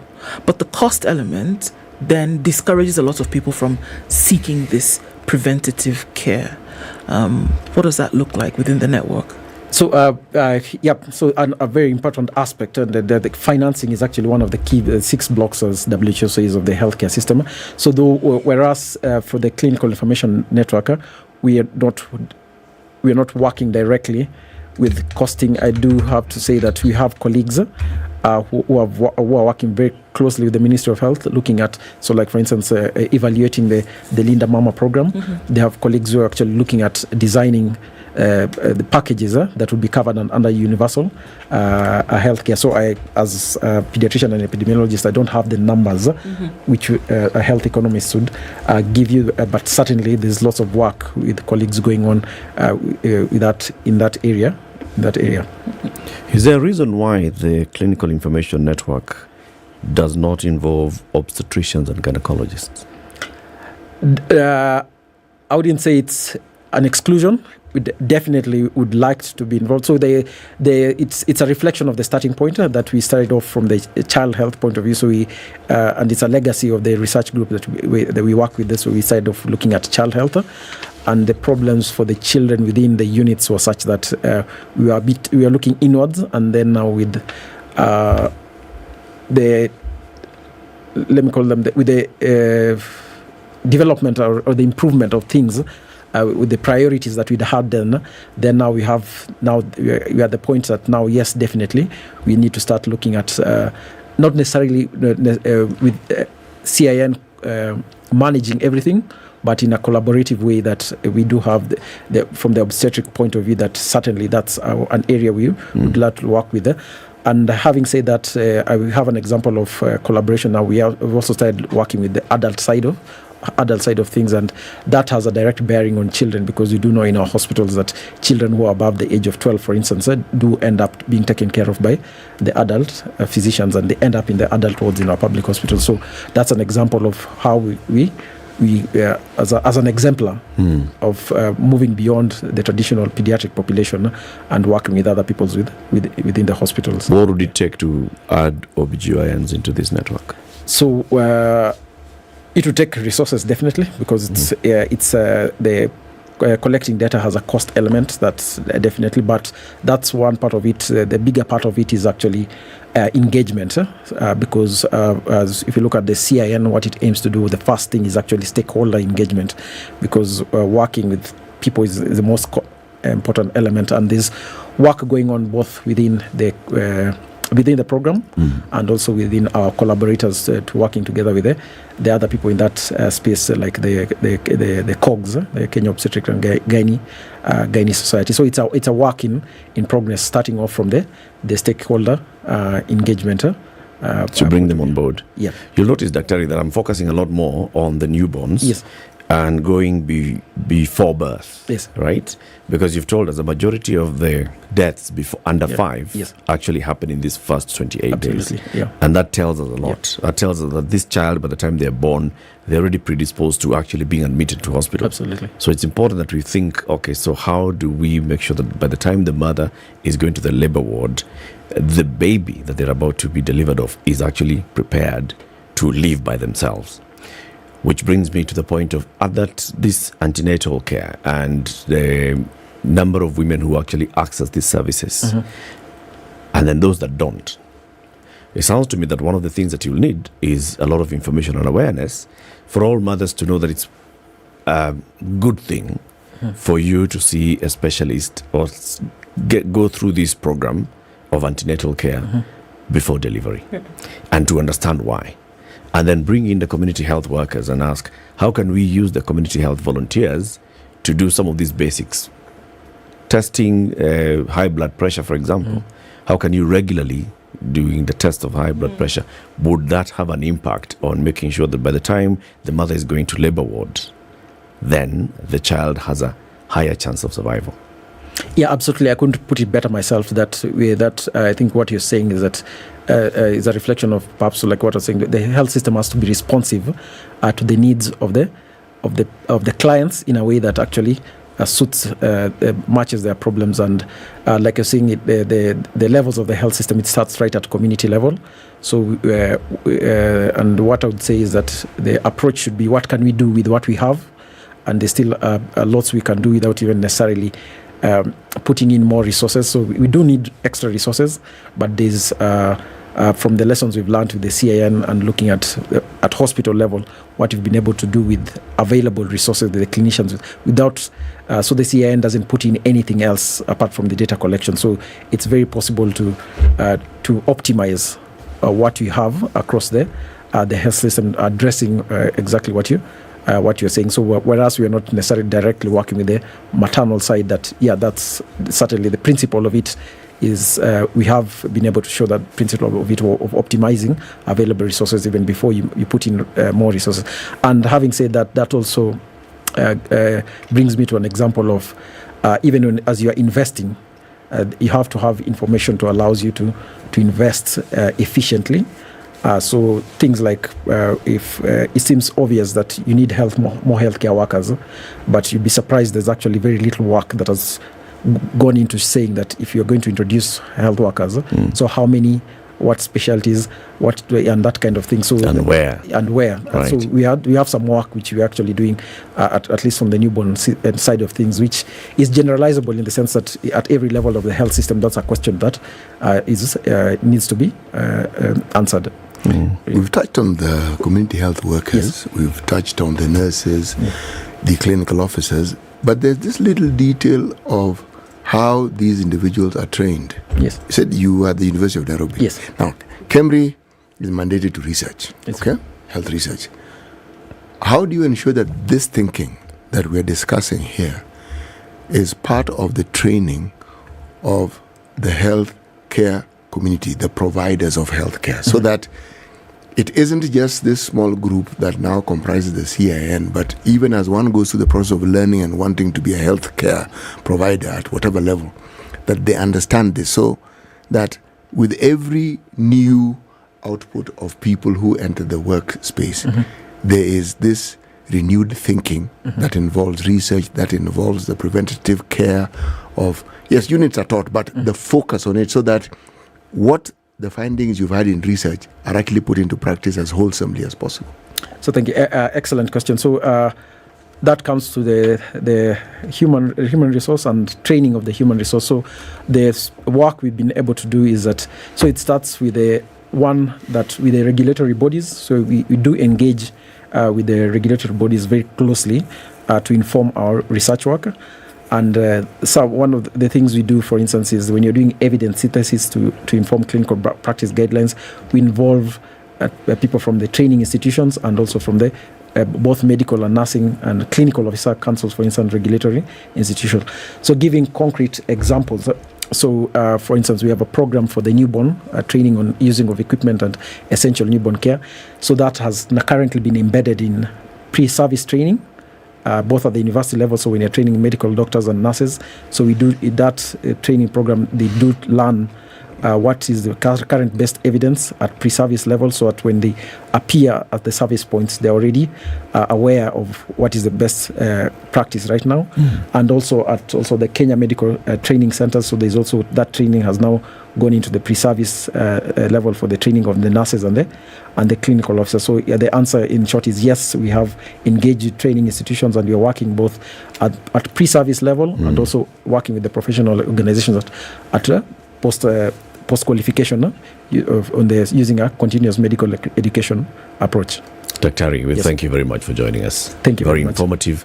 Come again once you've gotten something more to share with us. Absolutely, you have a lot. Thank you very much for having me. It's a pleasure. Dr. Jalemba Aluvala is a postdoctorate researcher at the Kemri Wellcome Trust Research Program. He's been here to talk to us about improving hospital care for children and newborns. Keep it here for more conversations. In the next hour, we have Katiba Institute. We'll be talking about that ruling from the Supreme Court on homosexuality and joining societies. Good morning, 9 a.m. Spice up your life.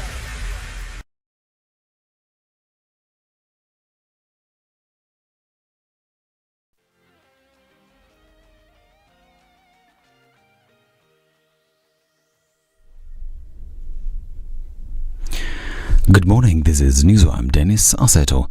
Director of Public Prosecutions Nurin Haji has emphasized the need to identify gender-sensitive initiatives and policies within the criminal justice sector that are geared towards protecting women and children. Haji said that transnational organized crimes, apart from threatening the socio-economic development, national security and the rule of law, also disproportionately affects women and children, exploiting their vulnerability. The DPP said that women and children are often forced by criminal entities into prostitution, forced labor, trafficking and other forms of abuse and violence with lasting psychological and physiological impacts.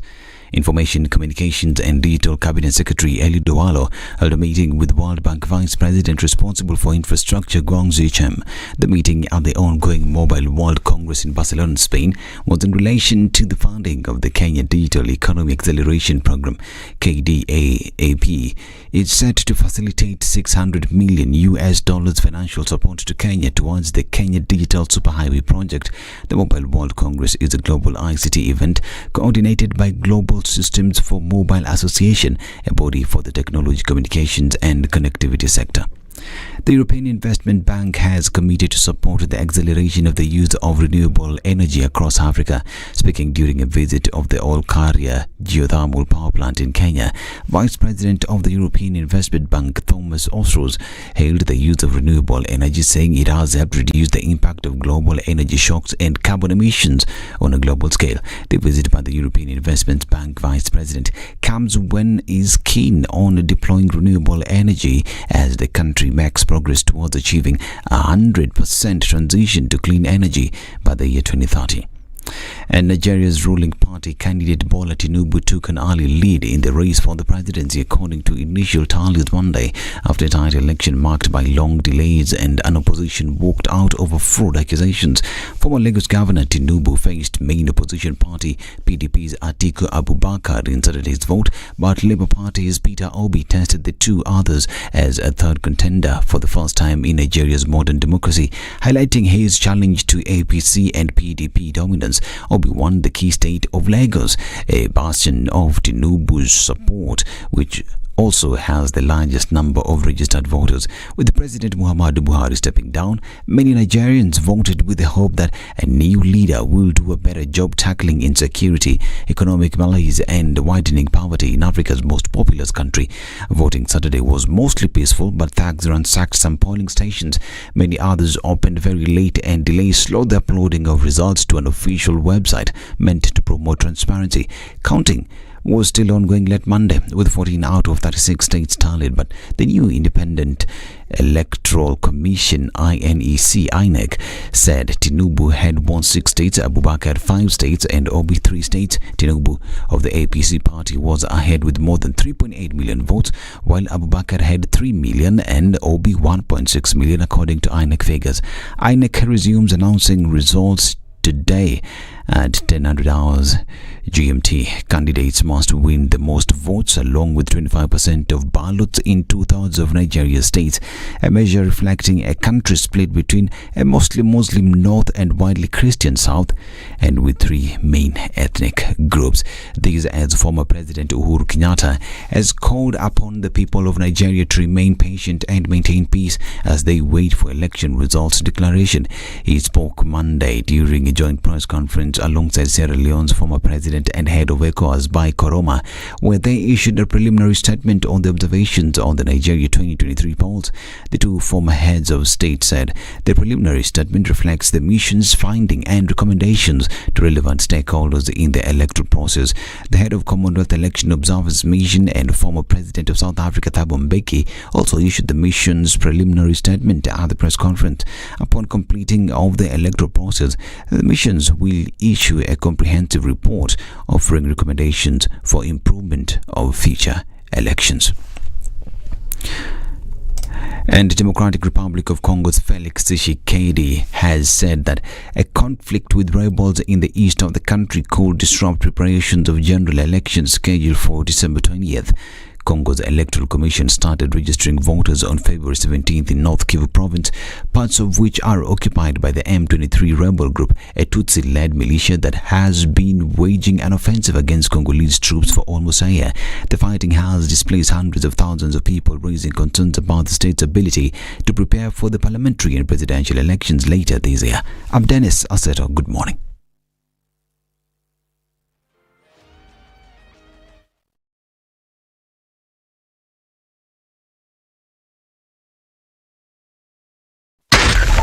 .4 Spice FM, Nairobi.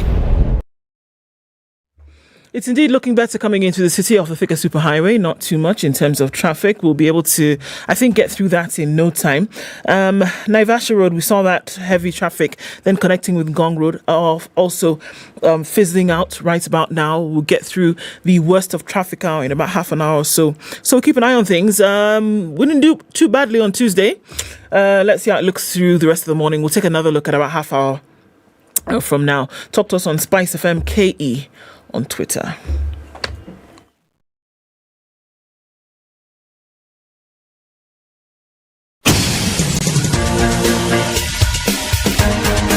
This is The Situation Room, the home of hard-hitting political commentary and penetrating insights about the state of the nation. This is a talk radio experience like no other. The Situation Room, a place for hard truths, debates, and elevated conversations. The Situation Room, witty, political, engaging, deep, controversial. In the room, we have C.T. Muga, researcher, academic, seasoned political observer, a fountain of wisdom in these politically uncertain times. Ndu Oko, Nigerian by birth, Kenyan by choice, communications expert, Pan-Africanist, a truth seeker and believer in people power, and Eric Latif, agent provocateur, the man in the chair, seasoned journalist, news hound, a man who believes in punching up, not down.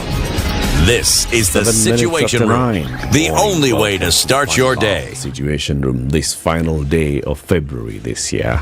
Tomorrow, February, March 3rd. What happens? You have another chance to then pay for your Showmax subscription. And if you do that, at least by Friday, Showmax will offer you another month free. Not offer, even say, please, can you have? No, they just give you and say, because Tuna give. You pay for at least 300 shillings. Whatever packages that you're on, Showmax is going to match that with a month free. Once you sign up, you get an extra month free. So, yes, shifting conversations. This one was big over the weekend. So the Supreme Court sat and 5 judges listened to the petition that had been filed to them by the NGO board. And this was with regards to whether they could register an association to represent the rights of the LGBTQ. Higher. So it's been a conversation across the weekend. 3 judges said, well, yeah, you can register an association, surely. What's wrong with that? 2 judges dissented. We'll be discussing that shortly. Katiba Institute was involved in this particular matter all the way from the High Court through the Court of Appeal into the Supreme Court. The Executive Director of Katiba Institute, Christine Konge, is our guest. Good morning. Good morning. Happy New Year, Christine. Happy New Year. Hey. We should not be staying like this at Tuesday. It's been a minute. Yeah, bwana. We are now into March. Yeah, it's been some time. Karibu sana. Asante. CT has the day's proverb to welcome you now nicely. Okay, thank you. I do. Our proverbs, the whole of this week, are from the country of Uganda. Did you know that Uganda has a prime minister who's called Robina Nabanja? And did you also know that Uganda has a deputy president called Jessica Alupo? Do they know? Do they know that they have a deputy president? Yes, they also know that they have a president who is called Yoweri Museveni. I just thought you'd know, because when you talk about the country of Uganda, the president dominates the conversation about Uganda, so much so you actually forget that there are other people who are in leadership in Uganda. All right. The proverb: one can claim to have many friends until they fall on bad times. Yes, that's the proverb of the day. What's your interpretation of that, Kristen? I guess it's just literal. You only know your true friends when you're in need. Huh? Yeah? That's a time when you'll get to know them. Yes. Yes. Christine. Yeah. Now, let's sit back. Let's get out our pens and papers. Tell us the journey of this matter until the Supreme Court on Friday. Okay. So this issue began in 2013 when EG, who is now the respondent, finally a respondent in the Supreme Court, applied to the Non-Governmental Coordination Board to reserve a name as a first step to register an NGO. The name he had provided for reservation at that time were about three. I think the first one was Gay and Lesbian Observatory of Kenya, Gay and Lesbian Council. The other one I think was Gay and Lesbian Organization of Kenya. Gay and Lesbian. Yeah, organization. So the names Gay and Lesbian featured in each of those. In each of these proposed names. So the response he got back from the NGO Coordination Board was that we take offense to the names you've proposed because we believe that these names respond or seem to indicate that you'll be promoting criminality and immorality within the country. And they advised the applicant at that time, EG, to then go on and try to come up with new names for consideration. He did this 3 times. But in each of those 3 times, he ensured Gay and Lesbian appeared in the names that he provided, changing some issues here and there, collective, council, committee, whatever he proposed, but ensured that the name Gay and Lesbians appeared in the name. So finally, the final decision from the NGO Coordination Board is that we are not going to allow this reservation of this name. We do not agree with the objects and purposes of your proposed non-profit organization and refused to process the matter further. And actually, in their own estimation, at that time, advised the applicant to seek the interpretation of the court as to whether this is something that was permissible under the laws of Kenya, because to them, they felt that they are allowed under the laws of Kenya. This is the Penal Code, sections 162, 163, to restrict names based also on sexual orientation of the persons who the proposed non-profit organization will be catering to. So, of course, upon receiving this communication from the NGO Coordination Board, EG then went to the High Court and said that that decision by the NGO Coordination Board was contrary to to Articles 36 and Articles 27 of the Constitution. 27 is on non-discrimination, 36 on association, and of course, related to this is the issue of dignity. So Article 28 on the basis that living a life of dignity entitles somebody to be treated in a certain way. So the High Court listened to the matter. We heard Katiba Institute as an amicus. We had the Kenya Christian Professional Forum as, I think, an interested party. We had the Attorney General. We had the NGO Coordination Board. And we had 2 other private individuals who applied to join in to provide a perspective on the intersex and transgender and intersex perspective from the people of Kenya. So that went on, and various arguments were given by the parties. The EG argument before the High Court was that the Constitution is clear that it provides a provision that says every person. What is every person? Is it a natural person? Is it a legal person? How does the Constitution define every person? Every person is entitled to the right to associate. So the court looked at it on the basis of just looking, the Constitution at Article 260 defines some of its provisions, right? So it actually defines what a person is. And it's both a natural person and a legal person. A natural person, even if you look at your dictionary, if you look at, what an individual is, it's you, the person, the natural being, a human being. So, of course, by that sort of literal reading of the law, every person, irrespective of any other categorization or distinctions we applied, is covered by this provision. So, and then the second part of that provision is to engage in activities of any kind in association with others. And the final part of that is any legal regime that provides for registration shall not unreasonably withhold registration of associations, right? So it's almost a 3-part process. So the court looked at all these processes. There were arguments because of as I said, the petition, now then EG was saying, he is a person. Nothing in Article 36 talks about sexual orientation as being a prerequisite to registering an association.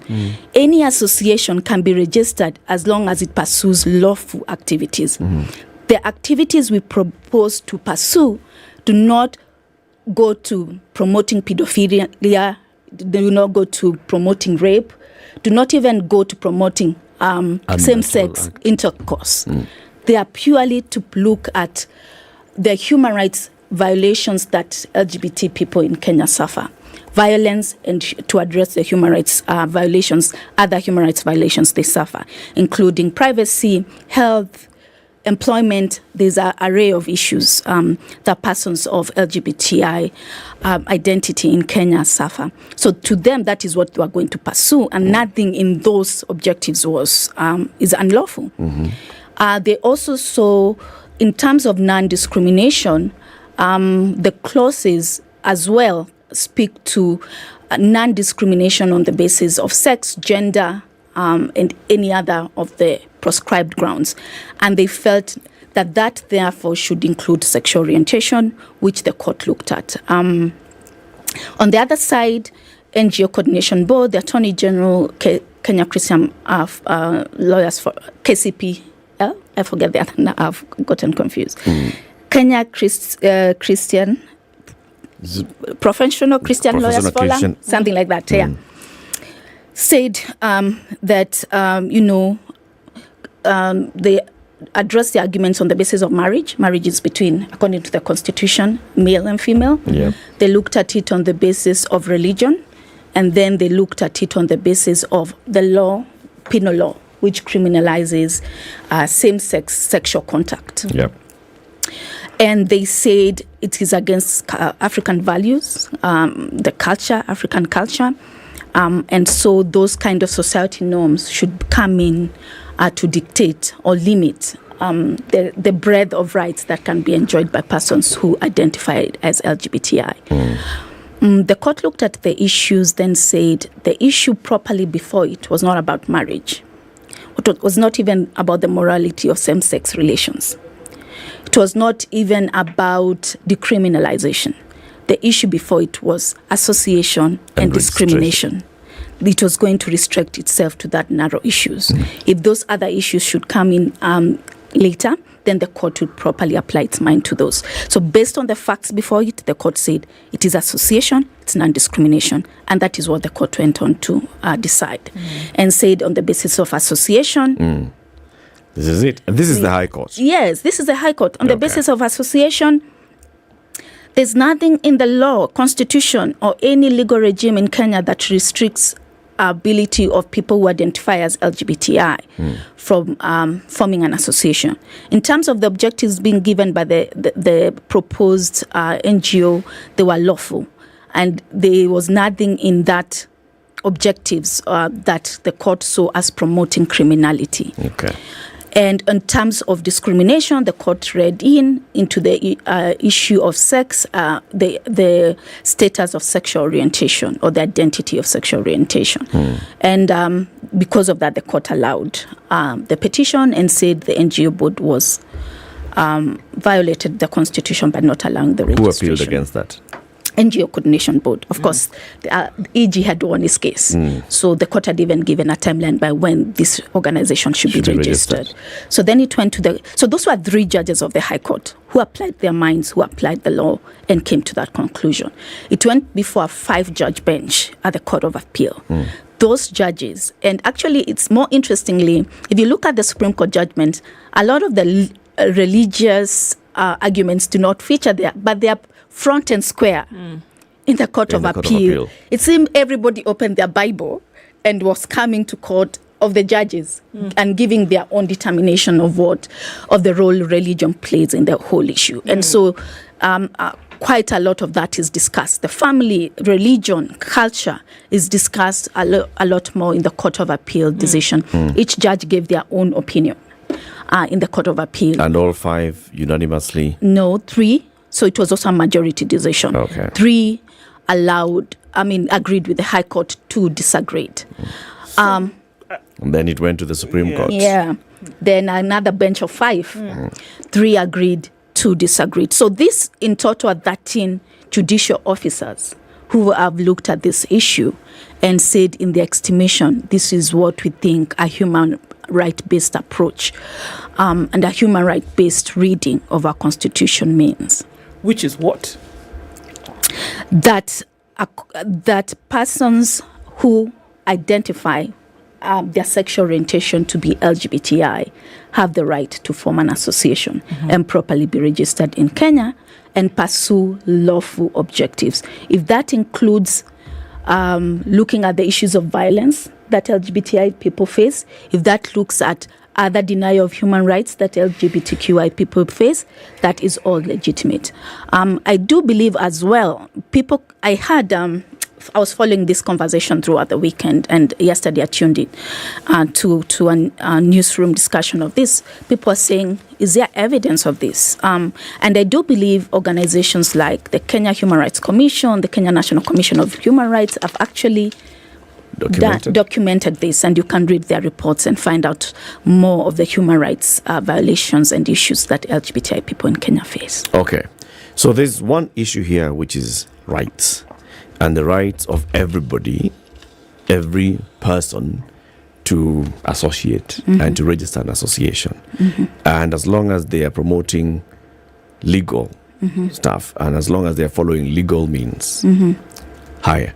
Where does the issue of what the NGO Coordination Board, the issue that they used to deny them in the first place and to keep appealing, where does it feature? Which is that you are promoting homosexuality, basically, right? And in our laws, the Penal Code brings in the issue of, that unnatural act being illegal. Yeah. Where do we draw the line between associating and talking about, would you like to be, you can be, let's protect your right, and what right exactly we're protecting, and what then the underlying message? Okay. So one of the principles of what a proper law is, especially criminal law, is certainty, right? You must clearly know what conduct is limited, what is criminalized, so that you can know how you navigate your life around the parameters of what is permissible, right? Yep. That is how criminal law operates. So it has to specifically delineate what is prohibited. And that is the only thing, as a law-abiding citizen, you are not, as a law-abiding citizen, I will not do that, right? So what is strictly prescribed in sections 162, 163? It's not the status of identifying as LGBTI. Right? What is criminalized is sexual contact. It's the consummation of that status. Yes. So it is not how I identify that is criminalized. It's what you do. It's almost the same as what other people use in terms of prostitution. That's another example. Saying I'm a prostitute in Kenya is not something that will get me arrested. But once you engage in certain conduct, then you'll be arrested, Actually, right? If you engage in certain conduct and you are found, if you engage and nobody finds you, nothing happens. That is another perspective. So, crime, if you engage in whatever crime and you're not caught, you will not be arrested. My point exactly. So you need to be caught. And when you're caught, then that needs to be proven. Yes. And there has to be evidence that then shows that, yes, you are caught stealing, and we can clearly see, without any shadow of a doubt, that you stole. Yes, and you have to remember there are thresholds for arrest and thresholds for conviction. It's just it's not in the law. In the law, it's not And a in proper practice? exercise of authority to arrest somebody on suspicion without more. Because I feel like in Kenya. In Kenya, There are properly applying the law in Kenya, you cannot do that. There has to be more. Thank so you for there the caveat of properly. Yeah. So this is the thing, though, Christine, because this is all very. There's so many things attached to it. It's very subjective, also in nature, when you look at this entire case. And so then there are many assumptions that are made that because of the fact that somebody identifies as homosexual, then you cannot run away from the assumption that there is an act of sex between two like persons taking place. Sure, and this is something that I almost always happens to people who identify as LGBTI, but it never applies to any other context to people who identify as heterosexual, right? That is not something that you make a close correlation with if you identify as heterosexual. But as you're correct, when it comes to LGBTI, that sort of private, intimate conduct is always attached to everything they do. And the Supreme Court there's actually a line you'll find somewhere in the judgment of the majority that says that these people are convicted before they contravene the law. So we cast aspersions, implications, sure, and then we convict them and render them guilty before even they do any of the prescribed activities or conduct under the law. Can somebody identify as homosexual without not having engaged in sex with? You can be a homosexual who abstains. Yes. Can you be can you identify as homosexual and not engage in the act of sex with another male or female if you're male? Let me reverse that. Can you be heterosexual and not engage in any act of sex with somebody of the opposite gender? Isn't that whole priesthood, sisterhood? No, but can you? But can you? But can one say they're heterosexual? Just because somebody is a father in the Catholic Church does not necessarily mean they're heterosexual. Yes, but... What is heterosexual? But that's why I'm saying, does it mean that if you identify as heterosexual, you must engage in sexual conduct? It would help. But what is the thing that? Because this is the kind of things that people say all the time, right? Please, if you can understand what my question is coming I understand all your questions. Because this is the thing that we are saying that separates, isn't it? That everybody is looking for some kind of identity because of this thing that separates. You know, that's why it's separated. That's why it's called hetero. That's why it's called homo, because there is something that separates. And that identification is my question. It's not the size of head or the number of ears you have. It is the engagement of sex that then now says, I actually then identify as homosexual. Is it not? So it's sexual attraction is different from engagement. Absolutely, correct? It is, yes. Yes, so I also think that people conflate a lot of issues, sexual attraction to actually... mean that it will end up in... Yes, meaning that you'll end up doing something or the other. But also, again, I think this also takes away to the conversations we are having here. Irrespective of who I'm sexually attracted to, if I am not engaging in conduct that is strictly prescribed in the law, what... shouldn't matter. What is the harm? of meeting other people or who hold similar views to the ones I hold, to our supporters and anybody else who would want to engage in the conversation, to understand, to be able to form their own opinions. I think that's the crux of the matter, because if you look at what the court said, and even courts of in the regional courts or even in international forums, the right to association is closely tied to other rights. Your right to express your views, right, is closely tied to be able to come together with a group of people to share your views. Your belief, your opinion, your conscience is also very tied up to be able to associate with other people and engage in conversation.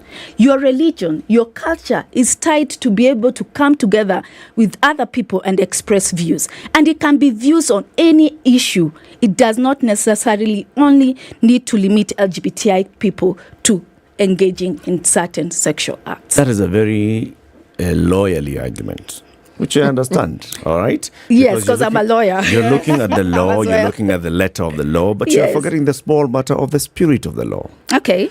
When this was put in the Penal Code, a natural act, what is it that those drafters had in mind? Was it sex with animals only? Or was it sex between two human beings who would be acting unnaturally in this particular case? Homosexuality. So, when were these provisions introduced into Kenyan law? Even if we are talking about African culture, when were they introduced? Into Kenyan law? Yes. A very long time ago. The details that we now speak of may not have existed, because a lot of these laws that have to do with homosexuality or sex work were in municipality laws. Okay. Coming with colonialism, right? Yes. Okay.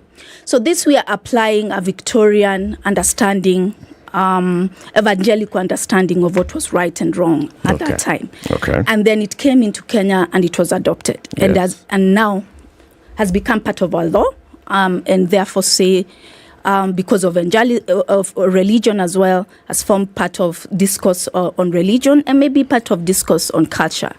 However, to contrast with that, actually, you realize if you do a bit of research, this is something that purely is an issue in countries that were colonized by the British. If you look at the countries that were colonized by the French and some of the Spanish countries, countries colonized by the Spanish, these provisions do not apply in their law. So they do not have the same issues on association rights, privacy that we persons who now got these laws from the British heritage have to grapple with every day. So I do believe that even as we look at the Supreme Court decision, they did say the provisions, especially 162, 163, are in terms of gender neutral. They apply to both heterosexual people, they apply both to people who identify to be homosexual, and they capture a natural act.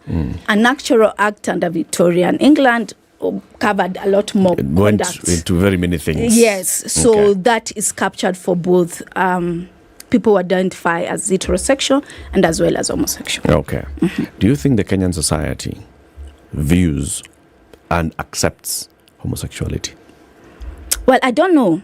I think what we need to do... Question. I'm asking, but yeah. Your opinion.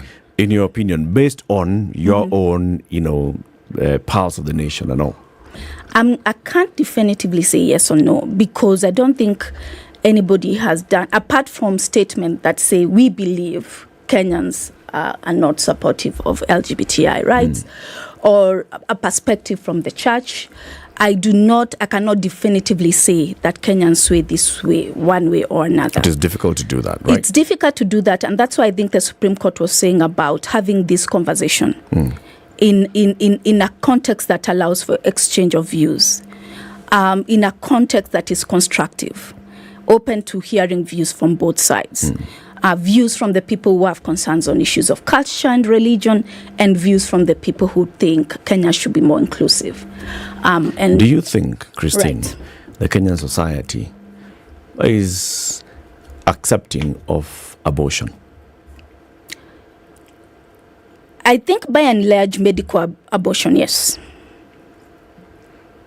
And there's the distinction between abortion by choice and medical abortion. Do you think? I think right now, I think it is quite settled that in a circumstance whereby the mother might die if intervention is not provided, then quite a lot of people, I think, would be accepting of that idea.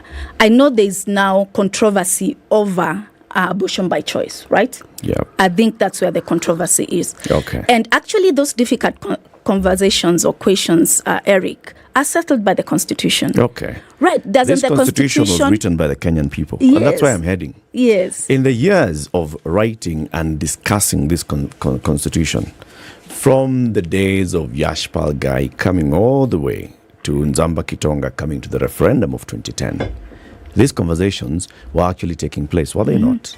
The conversation that I'm asking you about abortion and the conversation about abortion, blah, blah, blah, blah, it was taking place. There was a conversation across the country. The conversation about homosexuality was there. Muted, not if you compare it to conversation about the system of government and all those things, but it was there. Right? If it was an issue, it would have been a bigger issue in the conversation.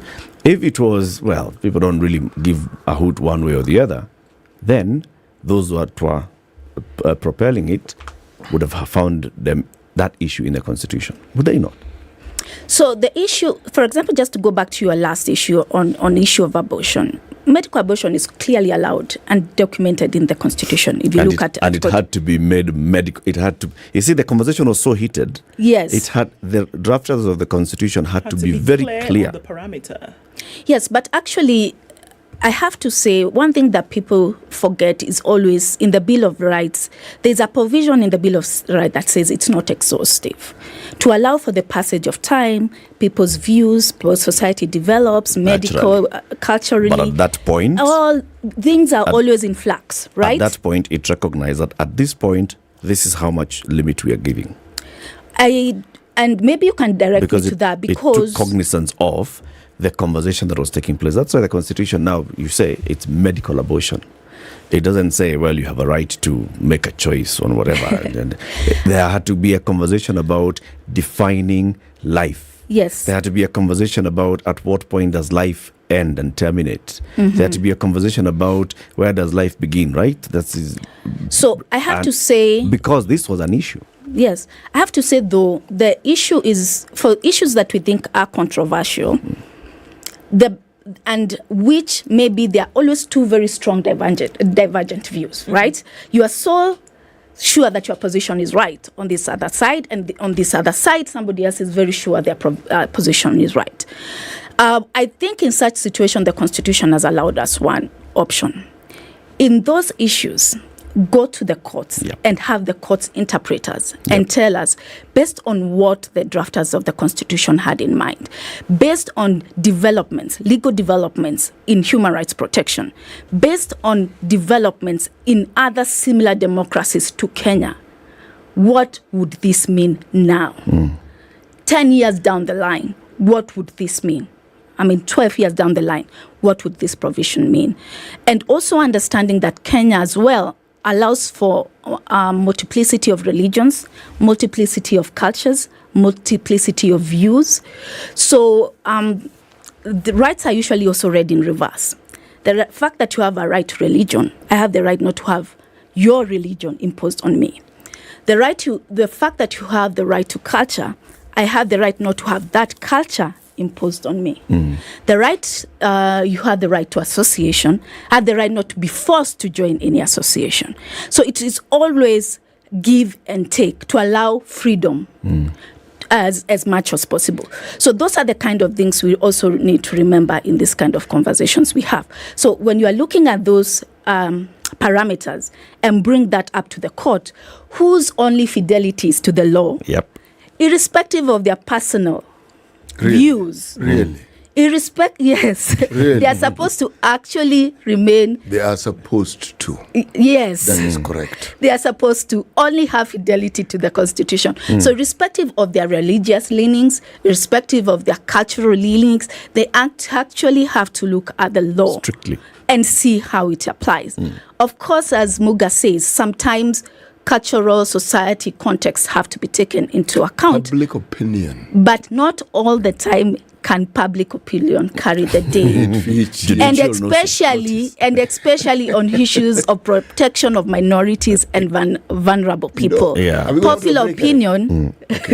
Sorry.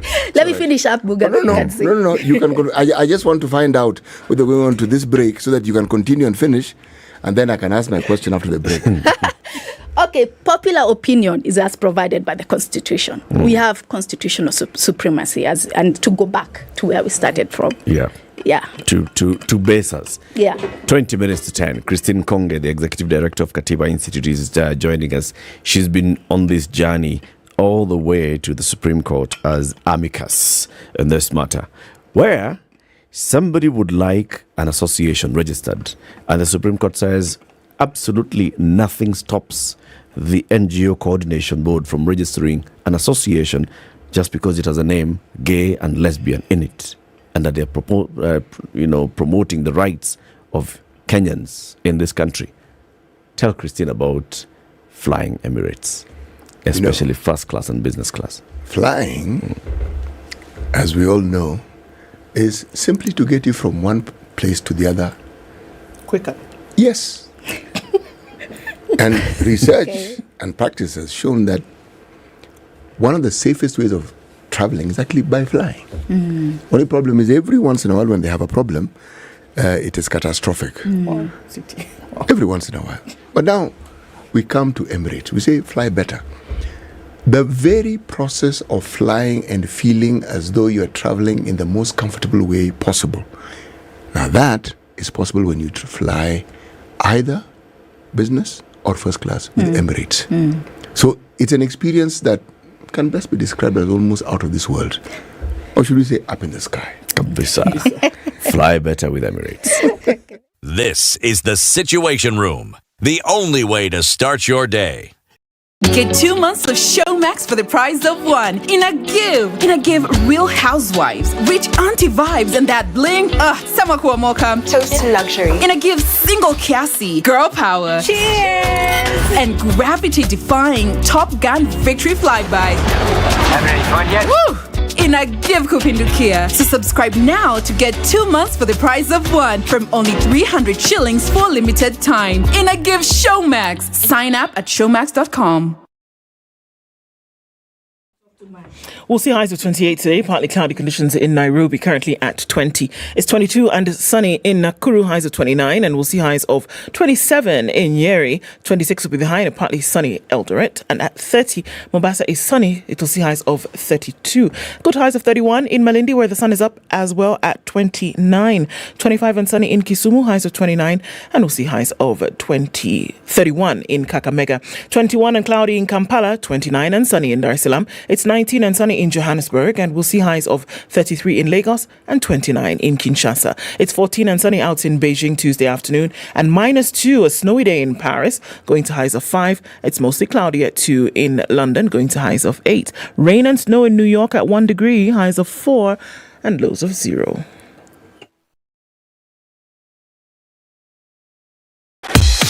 Welcome to Spice FM, the best exclusive radio station bringing you the best mix of the best music ever.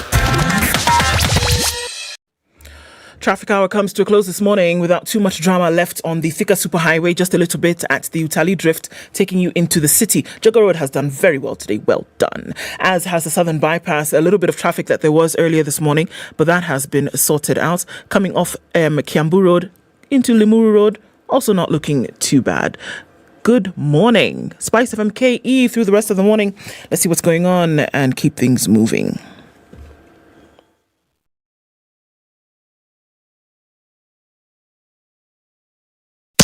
Business news with Spice FM. I'm Dennis Aseto.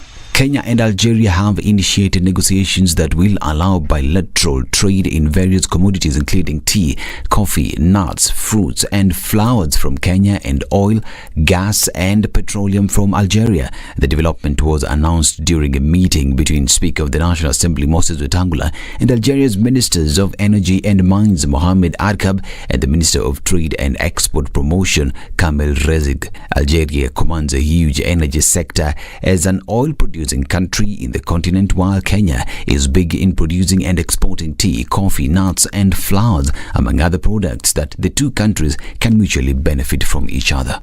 The European Investment Bank has committed to support the acceleration of the use of renewable energy across Africa. Speaking during a visit of the Olkaria geothermal power plant in Kenya, Vice President of the European Investment Bank Thomas Ostros hailed the use of renewable energy, saying it has helped reduce the impact of global energy shocks and carbon emissions on a global scale. Jumia customers are set to enjoy discounts of up to 50% on tech and electronic products as the e-commerce platform commences its Tech Week campaign. During a campaign which will run from February 27th to March 12th, deals will focus on key electronics and appliances categories in collaboration with local sellers and international brands such as Xiaomi, Tecno or TCL. Customers will be able to enjoy the best prices and the latest models of phones, TVs, appliances and multiple electronic gadgets and accessories as Jumia partners with key brands and sellers to meet consumer needs. My Jobs in Kenya is looking for an automotive sales executive with a bachelor's degree or a diploma in business, sales and marketing with at least 2 years of experience in sales. Suitable candidates are required to send their CVs and cover letter by 7th of March 2023. Visit jobs.digga.co.ke for more information on these and other jobs. Digga Jobs, your credible and trusted jobs partner. Spice FM Business.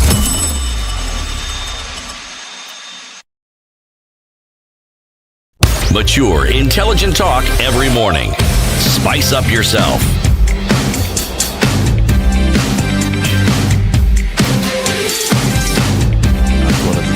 Mornings done right. The question I have to ask, Christine, you've done an excellent job of explaining this to us. But it leads me to one question. Given the complexity of issues that have brought into this very discussion, what really was on trial? Was it our sense of morality? Was it our hypocrisy? Was it our fears? Was it our biases? Was it our ignorance, our personal inclinations, our moral positions? What really was on trial? Because everything about this discussion is not simple. Everything comes up. We talk about the question that Eric asked. Do Kenyans? Good question. Kenyans condemn corruption wholesomely. There's no Kenyan who does not condemn corruption. Do we practice corruption? Most definitively, yes, we do. We all participate wholeheartedly in our own little way. Okay? When we had the discussion about abortion, I remember Governor Kihika Kimani had this amendment that she had when she was in the Senate. Yeah. The discussions. That was in many ways simpler because the moral issues and the ambiguity around it came to the fore. So when we talk about homosexuality, what comes out? Now, that for me is really what was on trial because we have an opportunity as Kenyans to actually see ourselves as we really are with regards to what we think, feel, understand, how it is we lean towards, the informations that we have, our biases or the lack of information thereof. Because in all honesty, what is it? Is it homophobia? If so, why? The ruling, yes, gives us a certain leaning and tells us the position of the Supreme Court, but then it raises all these other questions. And in my mind, this is a good debate. The reason why it's a good debate because it provides us with that opportunity now to peel layers that ordinarily we are not willing to peel or even to look at or to discuss. If you bring it down to its sex, do we as a society, now I'm asking an Eric question, do we as a society really openly talk about sex. Because if you talk about sex, then you'll talk about sexual orientation. Do we? Are we willing to? Okay. So I think, in my own view, in my own opinion, I think what this case has brought up quite clearly is our fears. Our fears, which are not, in my own humble opinion, backed up by relevant information that we can discuss, interrogate, and make conclusions from. So they have had many articulated fears. It will lead to the breakdown of families.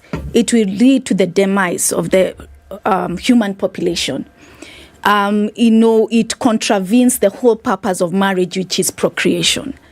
It will increase crimes of pedophilia and other things. All those are fears that are not backed up by any credible information within a Kenyan context. And I do agree that whenever you make any argument based on fear, and what that means is that you are most likely going to make a decision that is not well informed on any of these bases, based on facts, statistics, psychology, science, any of those parameters. But what I agree is that whenever there's always the need for difficult conversations as a society to be able to move forward.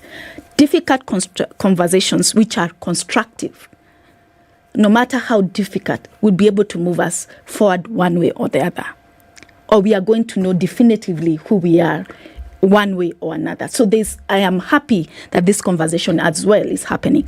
And Muga, it's going to come up again because there's a case pending in the Court of Appeal now squarely looking at the criminalization of sections 162, 163. So this is a good time to start having those conversations and to look at ourselves truthfully.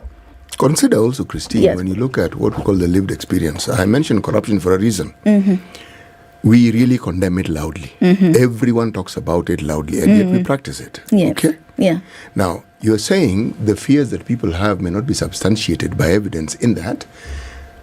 You're talking about pedophilia. You're talking about teaching wrong, as we call it, moral values and so forth. But our lived experience with corruption is, it was something which was once upon a time done in secret. You were afraid to be known as a thief or as somebody who steals or somebody who misappropriates government resources. It no longer is. It no longer is. People blatantly, openly, in fact, they just stop short of going to wherever the money is and putting it in sacks and carrying it away in broad daylight. But that's what they do. We've gotten to a point where we explain away the morality around wrong when it comes to corruption. So the lived experience is that certain things that we may look at and consider to be wrong and which people will be ashamed to perform or do in private or quiet, given time, it can be proliferated and it can become the norm. So the fear is not unjustified. But then, because that's exactly what it is, CT, corruption has been normalized. Yes. And so when the society appears to be condoning corruption, they're not necessarily condoning corruption. There's a high likelihood that what the society is doing is they've given up. It's a sigh. You see corruption happening.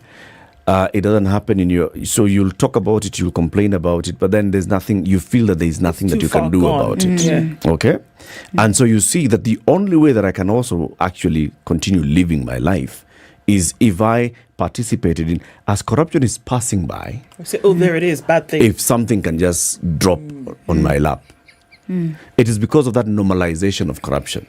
We started by saying corruption is bad, then it happens that there are no consequences to those who are caught. Nobody's caught. So it just appears to be, okay, what do we do? That's going to be the way to go. Maybe it's the same thing with this conversation. Right now, there's so much pushback, a lot of lack of understanding and fear. But maybe what should be happening, and what Christine and the others like yourself, the Katiba Institute should be doing, is actually going a lot further and explaining it. Explaining it not from the point of, there's a lot of violence and discrimination and all that, but explaining what is this LGBTQ? Why are people considering to identify themselves as LGBTQ? What is it all about? Explain it. But when you come to people and you say, you know what, this is criminalizing these, people who have rights, and you're ignoring their rights, people start looking at you and thinking, what is this you're talking about? What are you introducing here? Yeah, and you're correct. That's a conversation that is must happen. But the court is not the best place for such deep, detailed, difficult conversations to happen. So I think, as Muga said, we now have the opportunity where we can actually engage in these conversations. And I know in the coming days there'll be other professionals who will be able to come and give those perspectives from that point of human psychology, from that point of science, and all these other perspectives that we'll be having in the coming days.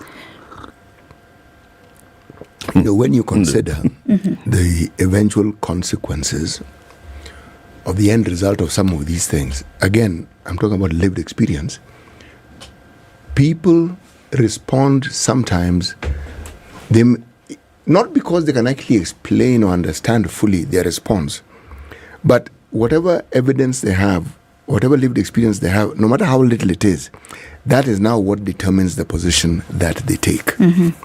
Now, the unfortunate thing about court rulings, let me reverse that. The fortunate thing about court rulings is that the courts are also on trial in the court of public opinion.